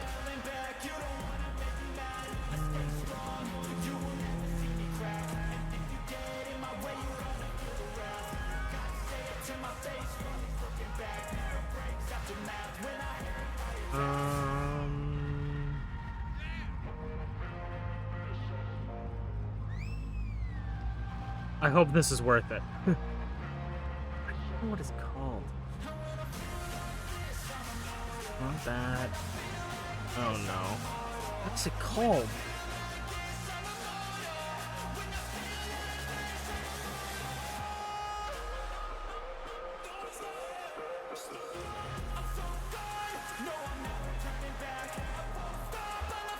You're gonna just listen to this for a little bit. Oh my fucking god. Can I just search on this page?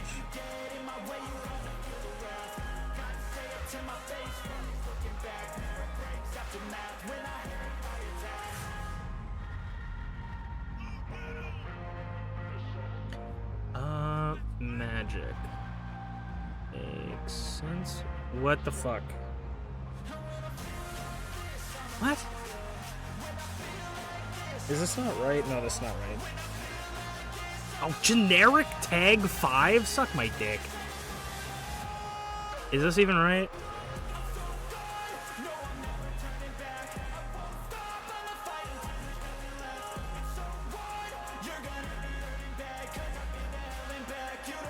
Okay, and then we just switch. Okay, and then... I apologize for the repeated music. I'm very sorry. We're just gonna get it done. We're gonna get it done. It's fine. It's fine. Okay, that'll be good.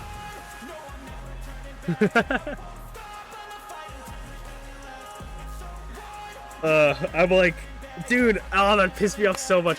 Okay, because I had this entrance that I wanted to use for a long time, and then I forgot that I was supposed to set this up, and then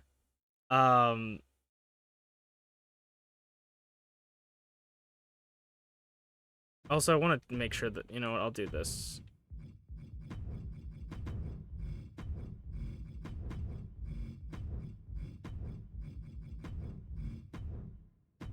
I'll do this just in case. This is something that I like worked on a while ago and I was planning, and I feel like maybe it's a good time to pop it off. Okay. So that should be good. But I just remembered that I booked it to be revealed on the last show, and I just never set up the entrance. So it's kind of hard to do it if you don't have the people, you know? And we're going to hope it works the first time, and if it doesn't, I will cry. I think I need to do something as well. Yeah, we'll do that in a second. I think I actually need to make sure that their victory is also done.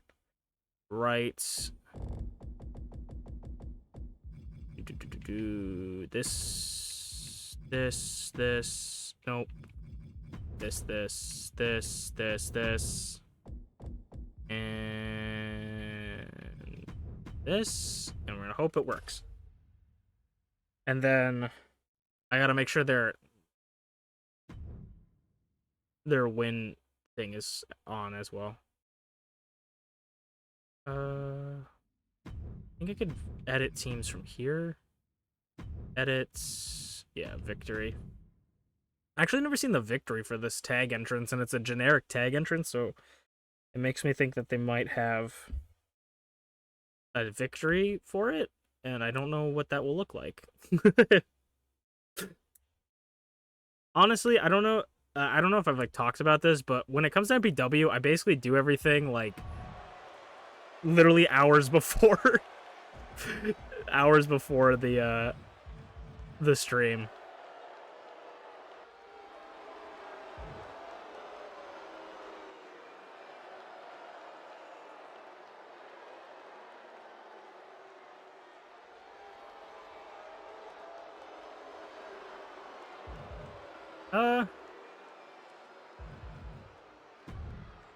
Anyway.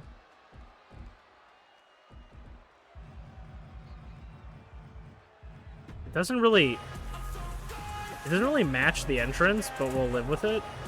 And we're not worrying about it, because we're not worrying about them winning a championship right now, because they're not winning a championship. Fighting till there's nothing left. We go far. Hell is back. Stay strong. You will never see me cry. And if you man. I need to put down 2 more matches. And then the main event of this show is purely for my entertainment. Just because I'm very interested to see how it would go. And because I like to mix things up every once in a while.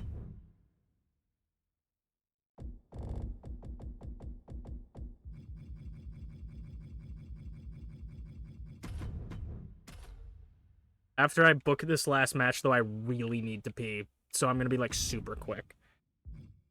And just go to the bathroom. No, actually, I do need to customize that match.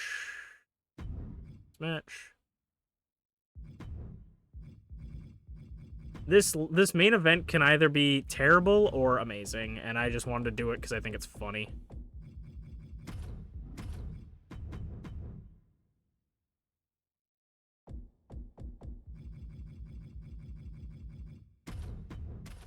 Okay, I'm gonna be super quick. I'm gonna come back super fast. Ugh.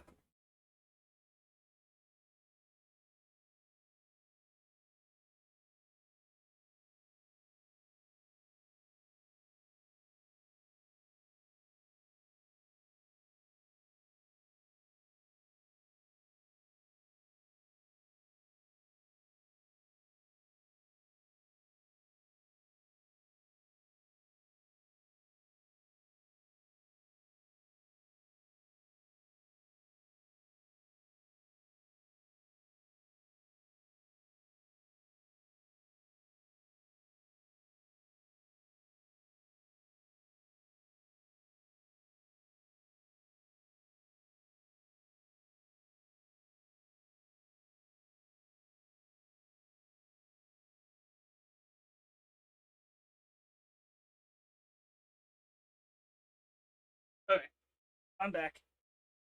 Whew.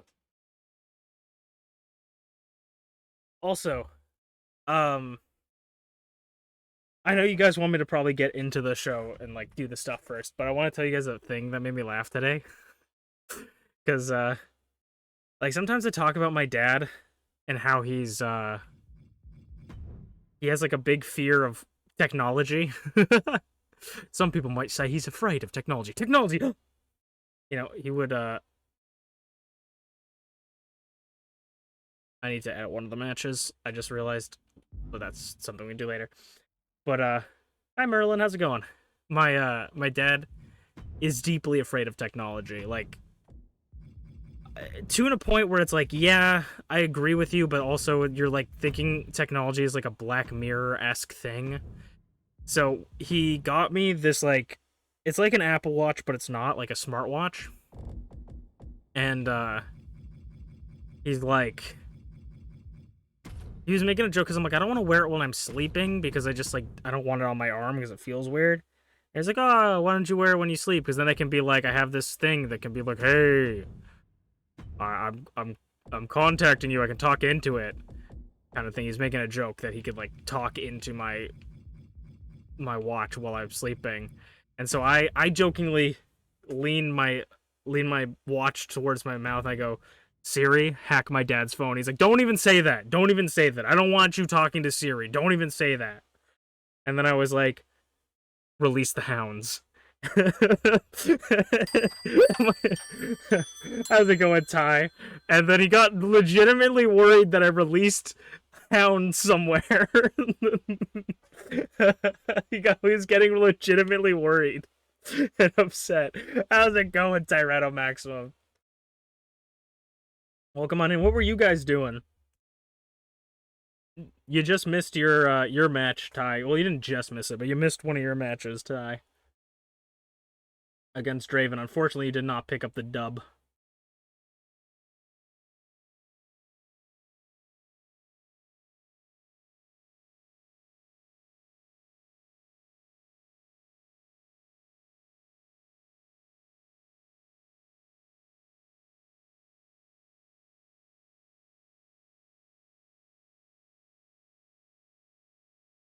You did put up a fight, though. Very much so.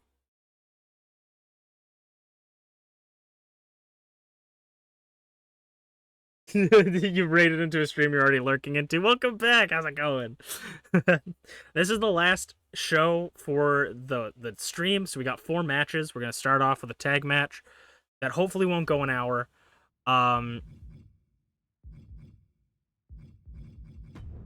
Making sure...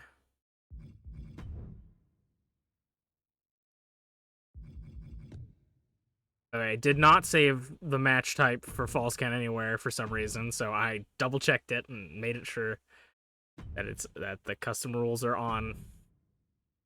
No, what the hell? It's like turning off the False Count Anywhere. Dude, the game is fucking with me actively.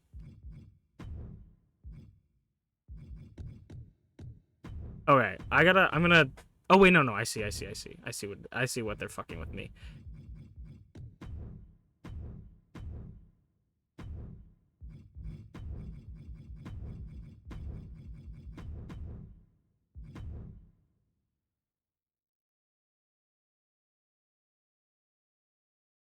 You did very good. You did very good, Ty. Okay. Let's get into the first match of the last show. Oh, hopefully everything goes right on this show the first time. Oh,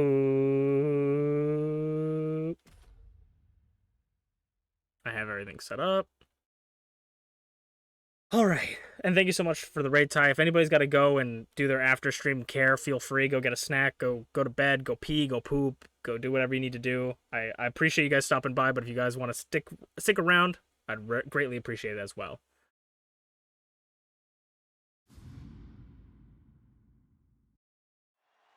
Hello, everybody, and welcome back to Masu Pro Wrestling. I'm your host and sole commentator, Masu Pro Wrestlington. And tonight we are starting off MPW once again with the MPW inaugural Tag Team Championship Tournament. Our third set of teams, or our second set of teams, are entering the arena. Last week we had we had a bloodbath of a match between the Fallen of UnchainedAwesome and Gaelic Angel versus the Shogunate of Azanaza and Ayasu, and that has officially put into play by the boss upstairs. That match added another rule to the tag tournament. The boss upstairs added in the Angels and Gods rule to the tag tournament.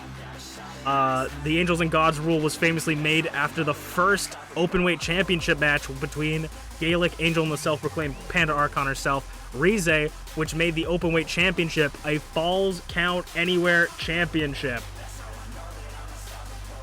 Which means that the tag tournament will be contested in Tornado Tag Falls Count Anywhere, meaning they can pin or submit their opponent anywhere in the arena as long as their shoulders are on the floor or they tap out. This should prevent the bloodbath that we saw last week. But who will these two go up against? I mean, Bonk and Drag gotta be favorites to win.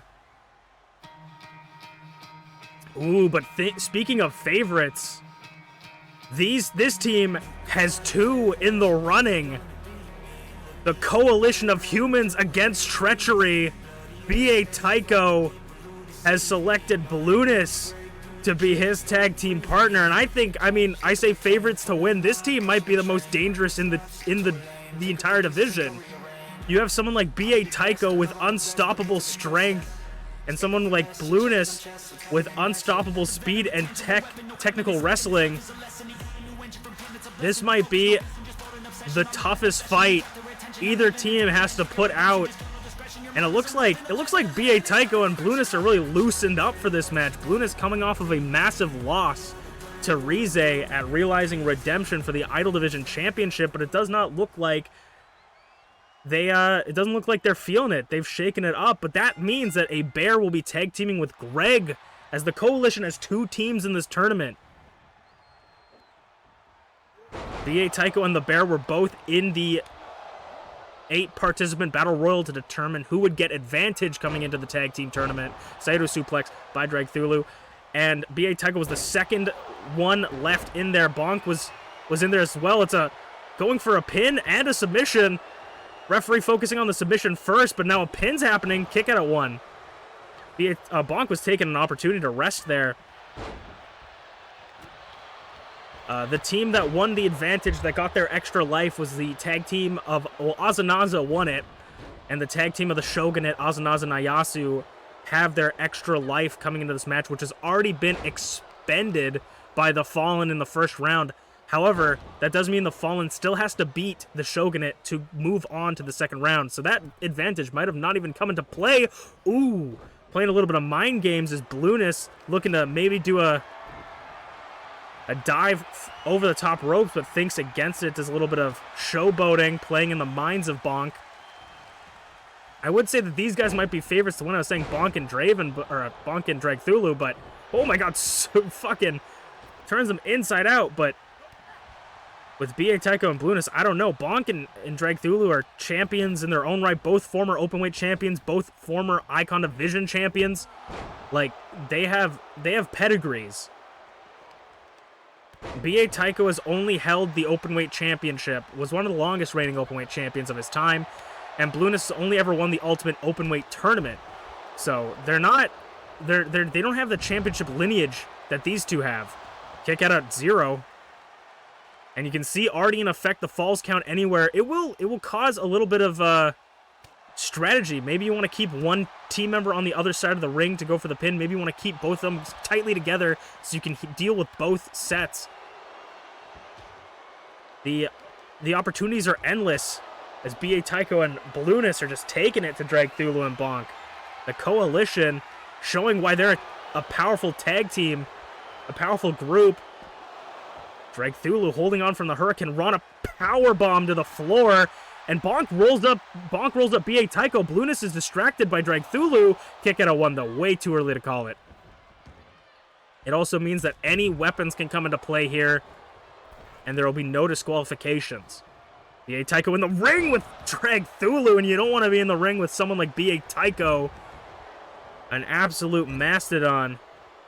I say B.A. Tycho hasn't had a lot of championship matches, but for B.A. Tycho, that might not be what it's all about. He is here to uphold order and balance inside the MPW arenas and rings. Blueness going for the cover on Bonk after a DDT to the floor. Ref taking some time to get on the outside.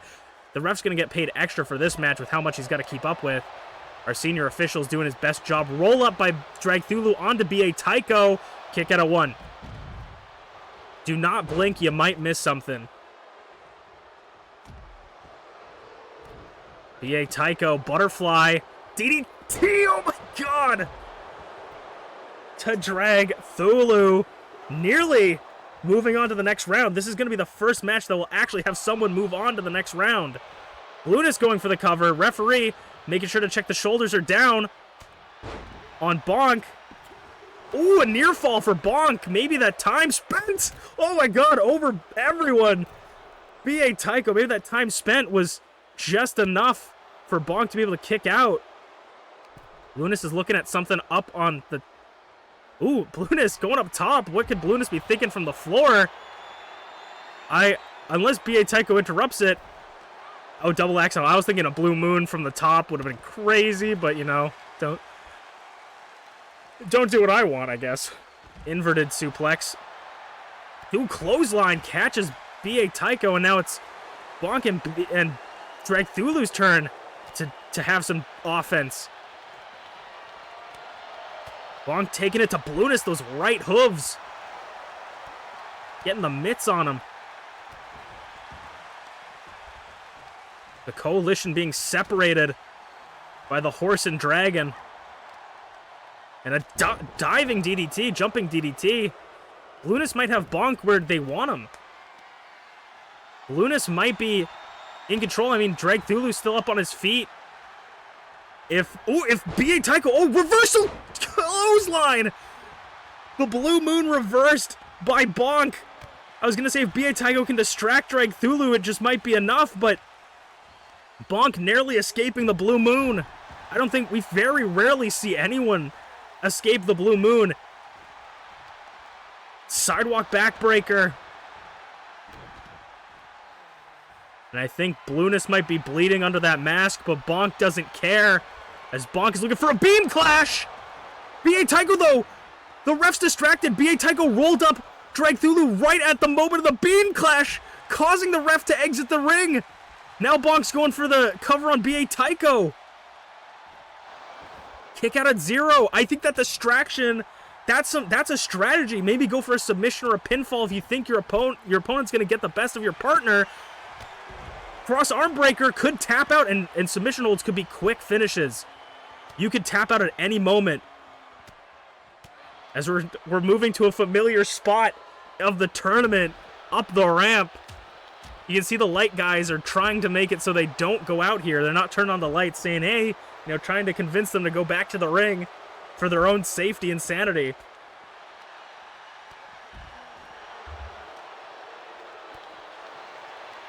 They're trying to shine the lights in their faces.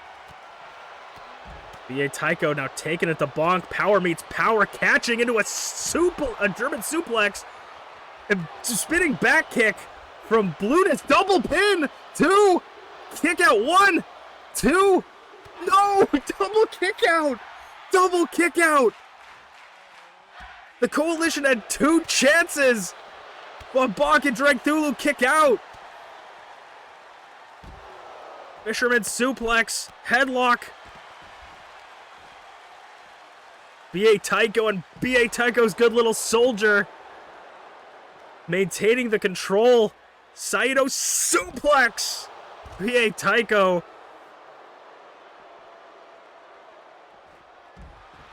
B.A. Tycho's not a slouch or unfamiliar with tag tournaments. In the double eliminator, he did quite well. B.A. Tycho spinning. Power bomb to the floor. But Bonk pinned Blueness first. Bonk pinned Blueness first. Kick out. 2. 3, and Dragthulu's out. Bonk didn't realize. Dragthulu was out cold. And B.A. Tycho and Blueness pick up the win. The sound guy must be on vacation as the coalition make it to the second round. The first team to make it to the second round, BA, Tycho, and Blueness, could be the first ever tag team champions. And that was your opening match for this night, as we'll move on to our second match of the night, which also has some tag team implications, as the Empress Morgana has revealed in this singles match. She will reveal who her tag team partner will be for this tag tournament. Let's find out next. Okay, I think False Count Anywhere is way better for the tag tournament. Way better. Holy guacazole. That was sick. Like, all the double pins was crazy. I love that, actually. I don't know, how do you guys can tell me what you guys think, but I think that was super good. And then the first one that was 30 minutes and I had to move one of the characters.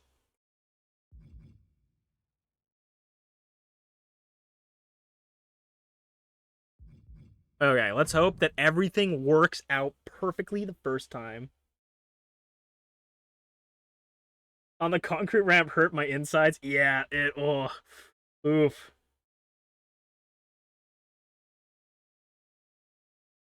Oh, what? No, wait. Oh my god, I'm sorry, I just scammed someone. Bro, that's so bullshit. I'm so sorry. Dude, I'm so sorry. My end, the bet said that it was 100% on bonk and drag when I opened it. So I was like, okay, whenever one person only votes on the thing, I always give them their thing back because I want them to have their points back. And then right as I clicked it, I reopened it and it said 67 to 33% return. That is fucking so toxic. What the hell? Okay, you know what we're gonna do? You know what we're gonna do? Because I just scammed. I just did a scam. Let's see.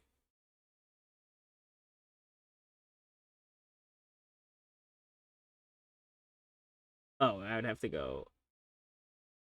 You know what? Everybody gets their points back. Here you go. Here you go. If you've ever spent points in like the last year on my channel, there you go. You can have them all back. That's gonna we're gonna do the great regivening. Here you guys go.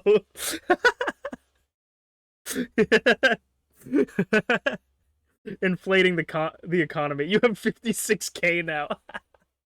There you guys go. I never that you can like confirm redeems and stuff. I always just like refund them after. So there you guys go. Have all your points back. Okay, let's get into the second match of the last show. I'm sorry. I'll try to do better. Oh, it's not even my fault. The game or the Twitch fucked. Okay, let's get into it.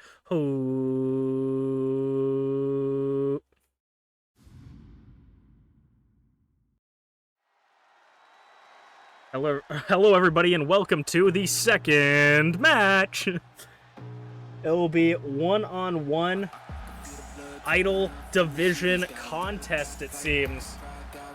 Or I guess it could be open weight. However, gotta stand up and stretch sometimes, folks.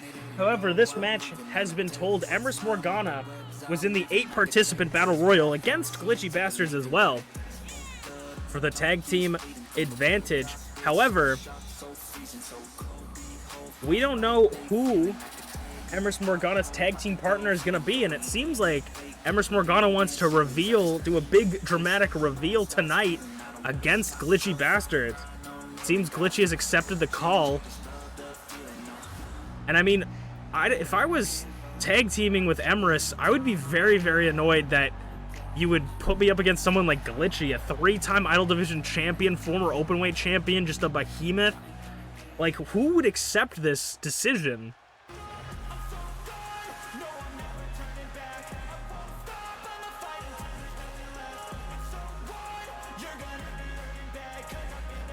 Empress Morgana holding a very ominous rock. What is going on? What is Emrys doing?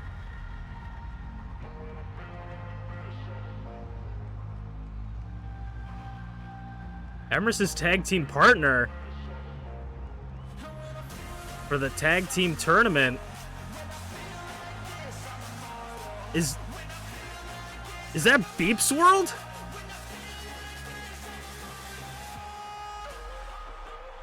Looks like a little bit of a different ShmeepsWorld. I mean, I know ShmeepsWorld has always been a little bit crazy, but that looks to be almost something animalistic.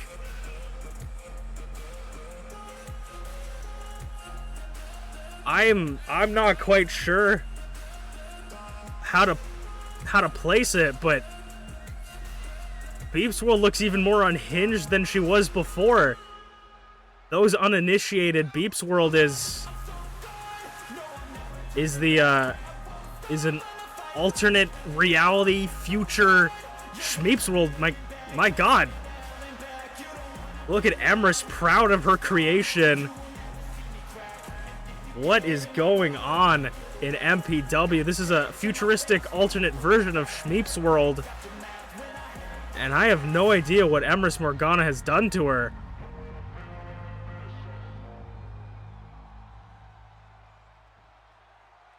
Oh my God. I have no idea what Emrys Morgana has done to her, but look at the size of ShmeepsWorld. Towering, looking eye to eye to GlitchyBasturds. What has Emrys Morgana done to ShmeepsWorld to change her this much? ShmeepsWorld 2.0. Exactly. ShmeepsWorld going to the middle ropes, just slamming the bionic upgrades onto GlitchyBasturds. Just already Glitchy seems out of it. Kick out of one though. So Emrys Morgana is not even teaming with Merlin. She brought ShmeepsWorld back. I mean, the last time we saw ShmeepsWorld, they were the openweight champion, and ShmeepsWorld took them out. Won the openweight championship, and we haven't seen ShmeepsWorld since. I've heard rumors circulating. I try not to, to stir up any trouble, stay out of drama in the workplace, but I heard rumors that Emrys wasn't too happy. And it looks like she might have taken things into her own hands. And I never thought I would say that ShmeepsWorld looks more horrifying than she did before. 6 count. I mean, maybe the only opportunity Glitchy has to win this match is by a count out. Because I don't know, so far, it looks to be all ShmeepsWorld. Running power slam. I don't think Glitchy has ever felt that sensation before. The sensation of being picked up like you're weightless and slammed down. What is Emrys doing? Emrys getting into the ring as well. I think Emrys maybe was barking orders at ShmeepsWorld to finish this already. But Glitchy, of course, Glitchy's no slouch. 3-time Idol Division champion, 1-time Openweight champion. Glitchy's no slouch either. She's not going to go down without a fight. And a leg drop. But I don't even know if she has a neck to have the leg dropped on. Glitchy's used to the freaky side of MPW. She used to be one of the freakiest, scariest members, and she still kind of is. 1 count, headbutt to the bionic neck of ShmeepsWorld. Looks like that glowing energy is infused inside of ShmeepsWorld. 4 count. ShmeepsWorld returns to the ring. A little bit of that Shmeeps left in her, I guess. Taunting to the crowd. Are you not entertained? MPW audience. But Glitchy catcher off the ropes, using that momentum, hooks the leg. Kick at a 1.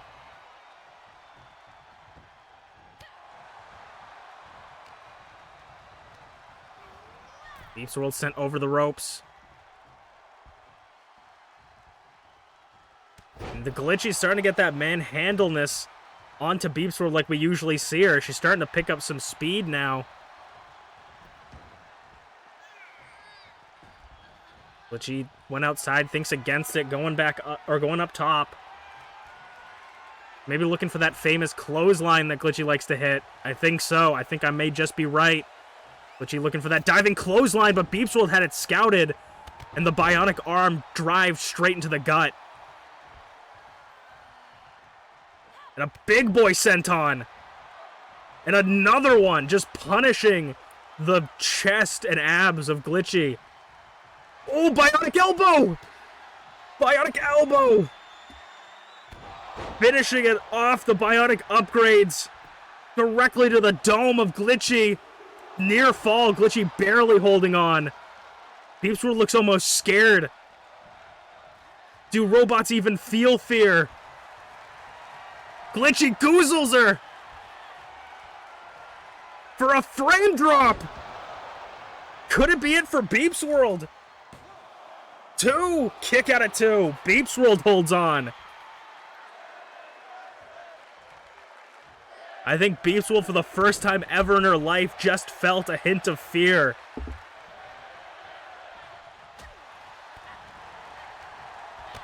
But it's still not enough to put away MeepsWorld. In the corner clothesline. Oh, it looks like an unfortunate situation. Critical 1! Or natural 1, excuse me. Natural 1. And a choke toss to put away Glitchy. 2, 3, and MeepsWorld 2.0 picks up a win. And this was just the start. This is what Emrys is telling everyone. A warning, if you will, to the tag team division. Emrys has MeepsWorld on her side. And anybody that has to go up against them in the tag tournament has to worry about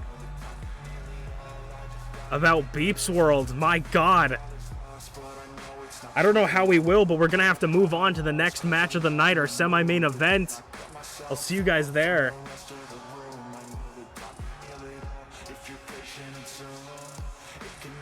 Worth it, always searching. The machines have risen, exactly. Where's an EMP when you need them? Exactly, MeepsWorld. I forgot I made her super big. I forgot I made her super big, actually. I made that MeepsWorld edit, like, no joke, like months ago. Like months ago. I was planning MeepsWorld 2.0. And then with Garreth losing, I thought this would be a perfect fit to slide into the three man group of Merlin and Emrys replacing Garreth. I don't even know. Yeah, fuck it. We all like Greg. I accidentally double booked Bonk for this show. I forgot that Bonk was in the tag match, so I booked him in this next match. So fuck it. We like Greg.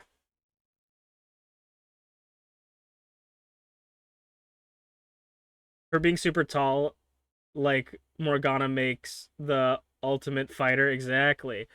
My idea with it was my idea with the someone bet $1 on MeepsWorld, or one tiny chain on MeepsWorld. That's so funny. Yeah, the idea behind it is, like, I don't know how much I'll do it, but I like the idea of, and maybe I shouldn't, I don't know, But my idea behind it is like, MintyClovers comes in, Emrys takes her under her wing because they're evil, and then when MintyClovers loses, she like adds more enhancements to her. I don't know if I will add more enhancements after that, but I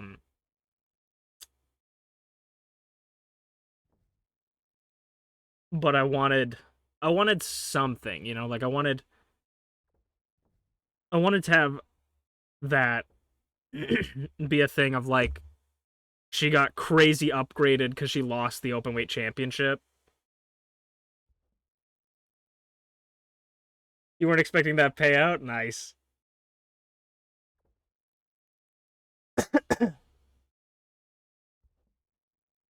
The 1 to 5 bets go crazy. Okay, let's get into the semi-main event of the evening, and then we have one more match after this, which will be a really fun match, so I implore you to stick around. Let's get into it. Ho! I don't know how you come off of a a match like that, but let's try to stay positive, as that match was crazy. Someone who, as far as I'm aware, isn't in the tag tournament, could be Draven's partner, Tabbycat, coming in for one-on-one Icon Division Championship. A former openweight champion, looking to maybe get into that Icon Division #1 contender spot. He's been close, just not close enough. You know, he's never been. He's always the bridesmaid, never the bride, if you will. But Tabbycat is a strong competitor, positive guy. Good to get him into here. Good for the goose, good for the gaff, or whatever they say. I'm hoping that no more freaky characters appear for the rest of MPW, because I don't know if my skin can crawl anymore. I think my skin is tired of crawling.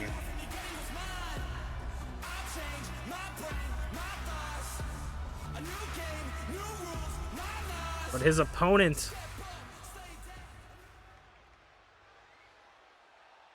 is the sound guy must be on vacation day, because there's no. Oh no, it's Greg. 1/3 of the coalition. I said I didn't want any more creepy people around here, and I feel like Greg is like that office worker creep. You know, I mean, Greg's probably a nice guy. I never really had a chat with him. Not that I haven't tried. He just doesn't respond to me.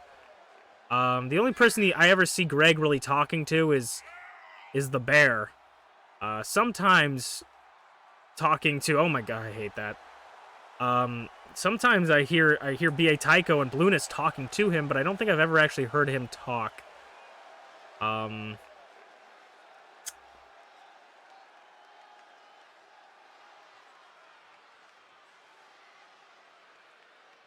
I mean, with Blueness being introduced as B.A. Tycho's tag partner, I think it's pretty cemented that Greg will be joining the Bear in the tag tournament, which, I mean, could be a very dangerous tag team.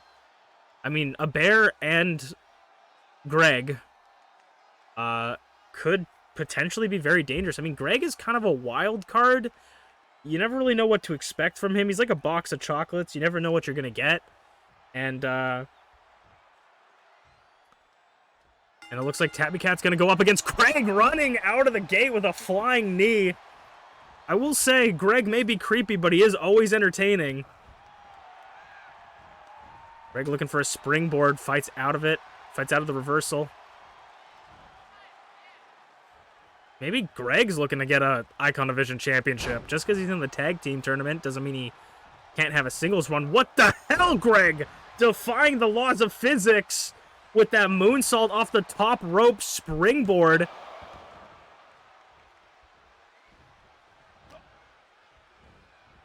You know, Greg just gets full control, palm strikes.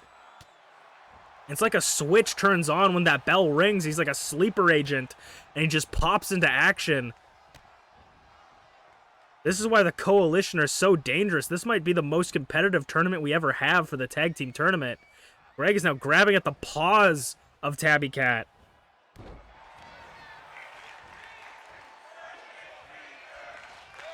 Break his fingers chants echo around the arena.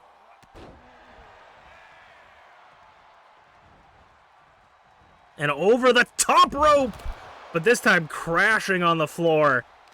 Tabby Cat narrowly escaping an aerial assault.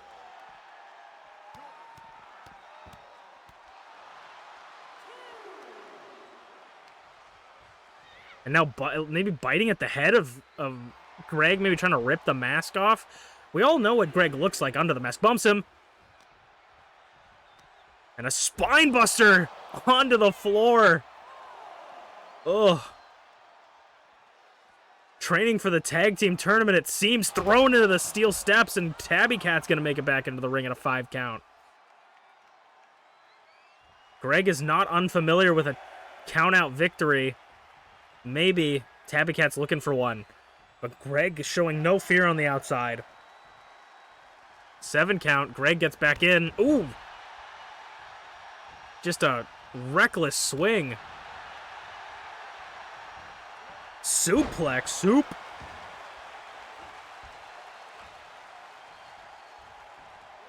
And a forearm rocking Tabby Cat. I mean, there's so little to like, you never know really what to expect when it's Greg. You really can just pull out anything. Greg was, you know, you think about how dominant Zarataro has been as the Icon Division champion. Ooh, hold that thought. As one of his 9 lives has just hit Greg to put him away, kick out at 2. You see how dominant Zarataro is as champion, but Greg, in Greg's and Zarataro, I believe's debut match. Oh, 1 second, hold up. Back alley. Oop, no! Slides through. Greg actually fought Zarataro. And Greg almost beat Zarataro in his first match. So, you gotta give some credit where credit's due to Greg. He is quite a good performer.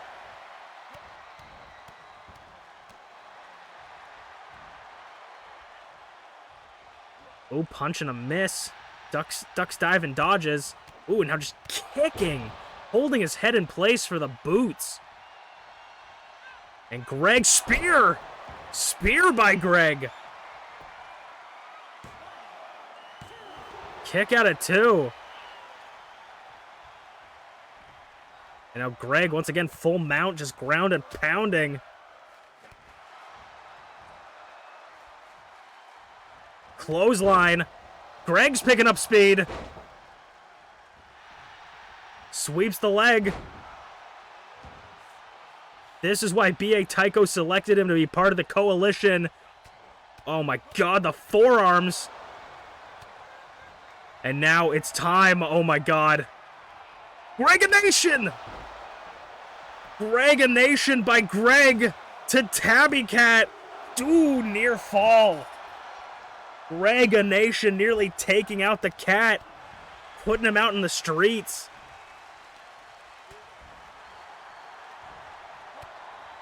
And now Tabby Cat's turn to try and get some offense. Bouncing his head off the turnbuckle. Tabby Cat had an incredible upset victory. Oh, running big boot. Against Bonk. For the Openweight Championship. That was his first championship. Knee strike. Goes into the pin. Greg thinks he had it. Kick out. And expertly done. Goes for the knee. Immediately falls into the pin to try and get that win. But of course, not hooking the leg makes it very easy for you to get the kip up overhand throw. Or overhand punch. Sending Greg off the ropes. Ducks under. Single leg drop kick.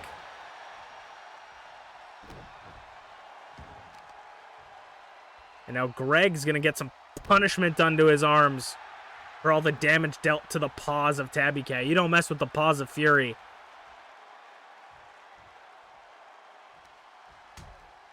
Tabby Cat on the apron. What could they be thinking? Back body drop. Oh, spine connecting with metal on the hardest part of the ring. Tabby Cat, I think, getting a little bit personal with Greg.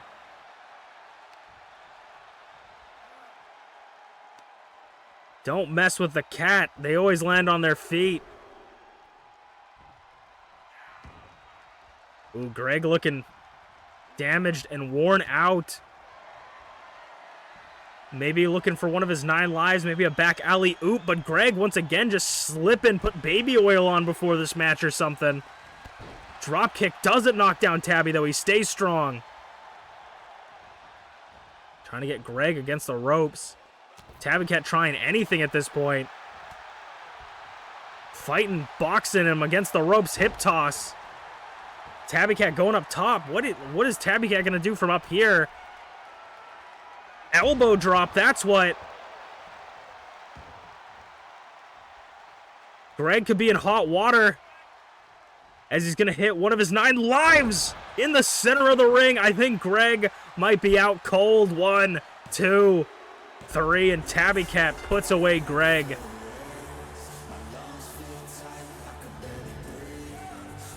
An impressive showing by Greg, but Tabby Cat pulls one over on the Coalition.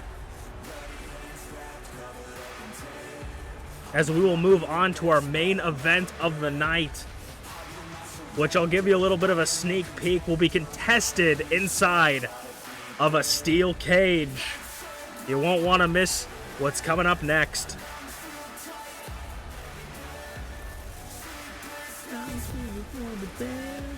I wanna be strong, wanna be brave. Damn, the 1%ers on Greg, the believers. Greg almost had it. I mean, like, Greg is such a hard person to bet on because you really don't know when he's gonna just pop off. I feel like Greg hits a lot of moves, but like a lot of his moves don't do damage. Like, that's the only thing with Greg, is I feel like he just hits everything, but it just doesn't do enough.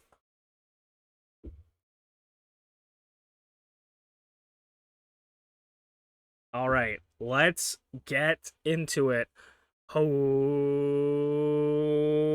the main event of the night inside of a steel cage.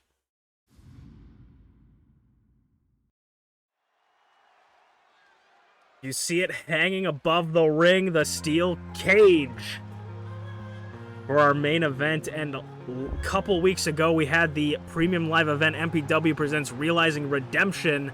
But tonight, at the end of this MPW episode, we're going to have an opportunity for redemption for 2 people. Starting us off is the former Idol Division champion, TeaTheShiba, who lost the first ever Idol Division championship match inside of a steel cage against DancingWithDraven. She is here to redeem herself in the steel cage.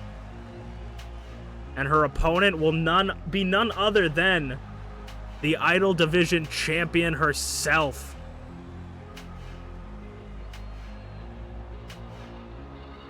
The self-proclaimed Panda Archon, Rize. Rize coming off of a defense at Realizing Redemption, realized her redemption as the Idol Division champion and wants to redeem herself against T. T has always been one of the people that's had her number. And Rize's got this infused belt that likes to infuse inside of her jacket.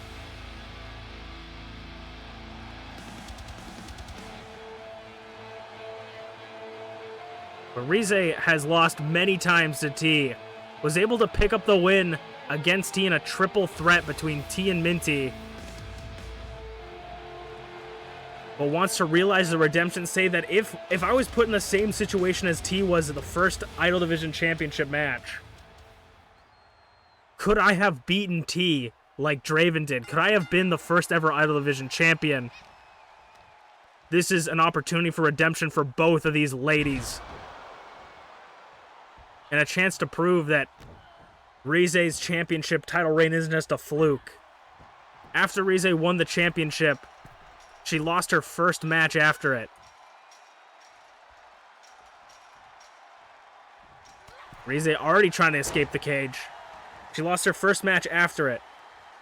Some say that it's a fluke that Rize defended against Blueness and that she needed her friends to help her. Is that true? We'll find out tonight as they're locked inside of a steel cage. No Shogunate members are allowed at ringside. Inzagiri. Sweeping the knee.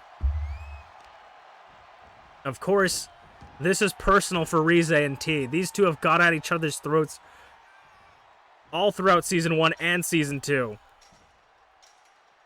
The way you win a steel cage match, for anybody that's never seen one before, you must escape the cage with both feet touching the floor before your opponent, or via pinfall or submission.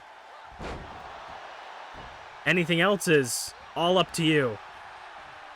And as you can see, TeaTheShiba is asking the referee to open the cage door.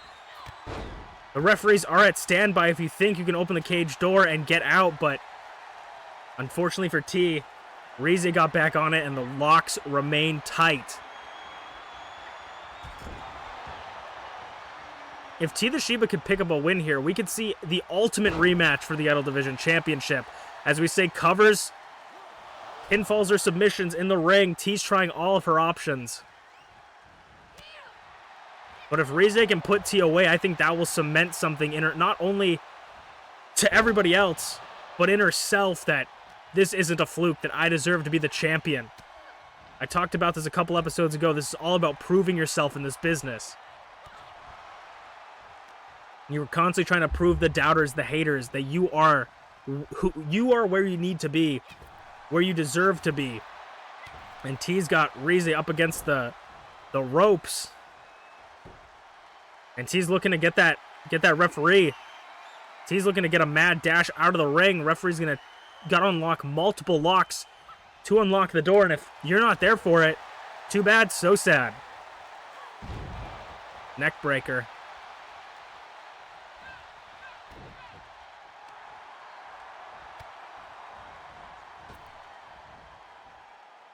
Leg drop to the back of the neck.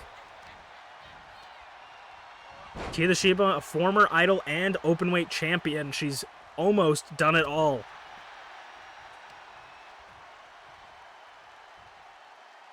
Looking to set up Rize just to drop her back down.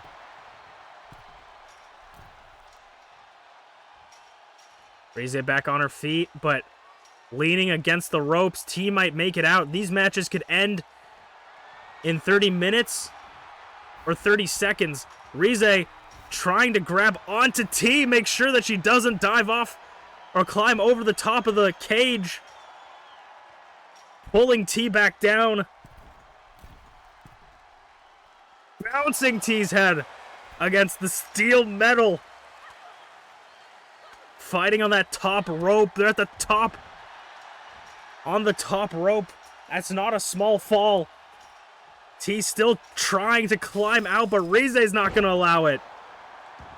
Rize taking this opportunity to deal a little bit more damage, wanting to make sure that her opponent stays down. Headbutts. A rain of headbutts. We're giving away a premium live event match on free TV here tonight with this cage match between rivals. Rize in the corner for T. Forearm. Jumps up, kick to the face, and just tosses her out of the corner. Kip up by T, though. Rize, twist of fate. We're still shopping names. 2. Oh my god! That was like a 2.9. What the hell? The referee wanted to make sure the shoulders were down before the 3. That was like a 2.99999 repeating. Rize nearly taking it. And now Rize halfway up the cage. Can she get all the way over? T's back up to her feet. T sliding over, trying to grab onto Rize. Wanting to get Rize off the top of the cage. This fall is a precarious one. You also don't want to knock your opponent off the cage and onto the floor. T's going to take this time to try and climb.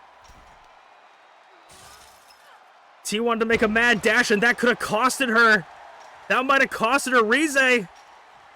T back up, though. And now Rize falling.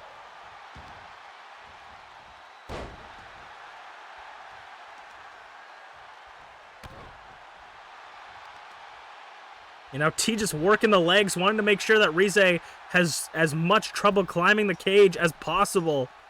And now it's T's turn for the mad dash. But Rize right up again. Bouncing T into the cage.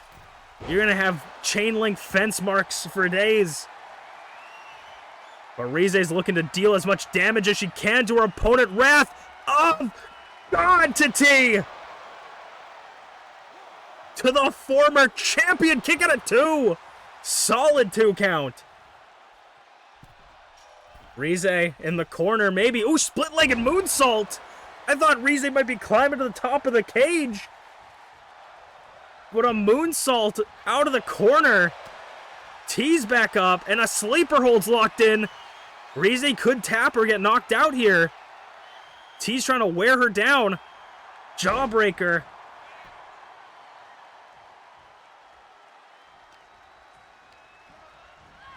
Off the ropes, ducks under. Jumps over. Ooh, single leg dropkick missed. Ooh, running knee to the chin. Right on the button. T's up. And now T's going to the corner. The corner might be more stable to climb. Maybe easier. Rize might be knocked out after that knee. But she's got to hurry. T's already at the top of the cage. Rize's got to hurry. Rize trying to figure out their footing. She's at the top. Grabbing T's leg. Smacking the thigh of T. Don't damage the moneymakers. And now Rize. It's Rize's turn for the mad dash. T's gonna stop her. Could that have been a risk-reward situation? Rize might have risked it all. Rize quickly back up. The adrenaline coursing through her veins right now. Elbow drop to a prone T. The leader of the Shogunate wants to prove herself. Soccer ball kick. T rolls through. Clothesline caught. Back and forth. These two know each other so well. Reversal. Knee strike. T with the knee. Booty popping moonsault. Rize trying to get in the corner. Stunned after all that damage. T. What could T be thinking from the top rope? What is T planning? I think we saw this once before against Glitchy. TeaTheShiba. Pedigree from the top rope. TeaTheShiba is about to pin the Idol Division champion. 2. Kick out at 2. A solid 2 count for the champion. But T has more avenues than just pinfall. That might have been enough to keep Rize down. Rize needs to hurry. T's nearly out. Rize wobbly feet. T's almost out. T's almost out. No. Rize barely grabbing T. Pulling her back into the ring and into the cage. Now Rize with the mad dash. I think Rize's desperate to get out of the ring. T. Similar position again, but this time T gets to the top once again. A better position than last time. Rize's got to slide over. Both of these two are so close to getting out of the ring, but just get caught at the last moment. T holding on with one hand. Rize, both of them, a mad dash to the top. Who can make it all the way to the top? Rize, T. Rize's got a little bit of a lead. Oh my God, they're both positioning themselves on the top of the steel cage. Rize tossed to the bottom. That's exactly how Draven beat T for the championship. TeaTheShiba sent Rize to her grave, and TeaTheShiba has outlasted the Idol Division champion. TeaTheShiba has realized redemption for herself. She's going back into the ring just for a quick cheers. TeaTheShiba just defeated the Idol Division champion. And what does that say about her standing with the championship? That is going to weigh heavily on Rize's mind. But when it comes down to it, the matches that matter, Rize picks up the wins. So will this really affect Rize going forward as champion? We'll have to see. But thank you guys so much for watching Masu Pro Wrestling. I am Masu Pro Wrestling 10, and I will see you guys next week.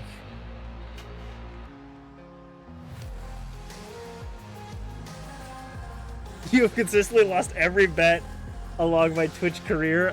That's sometimes how it be. Sometimes people end up choosing the losers rather than the victors. I thought Rize might have had it at the end there. I do like that T took out Rize the exact same way that Draven took out T in their first match. The storytelling, the drama. Thank you all for hanging out with me for so long. That was a crazy stream. Oh, man. We're gonna go dump some crazy love to our friend Tioma. If you guys want to stick around just for the raid, if not, stick around for a while over at Tioma. Tioma's doing some Ace Attorney stuff. Tioma is actually a bear, unlike the questionable bear in MPW. But I would appreciate if you guys just stuck around for the raid at least. Go check out what Tioma's all about. Maybe drop a follow. You know, follows are free. Go just share your support. It's very rare that I have this many people in my chat. So I want to be able to send as much love as I can to someone that I think is a pretty cool dude. So, friend of a friend kind of situation. So I appreciate you guys all hanging out for me for this long. Hope you guys get some water. I'm going to get some water. My throat isn't as bad as I thought it would be, so maybe it's getting stronger. That was a really fun stream. Thank you guys so much for hanging out. Tomorrow we're going to be continuing Shin Megami Tensei 3. Nocturne HD Remake, not including Dante from the Devil May Cry series. We're going to be continuing SMT 3 tomorrow, and then on Saturday, we should be continuing Gotham Knights. So if any of those things sound interesting to you, drop a follow. It's going to be around the same time as we did this, so hope you guys have a fantastic rest of your night. Have a fantastic weekend. Have a good night, guys. Bye-bye. Botane. Bye-bye.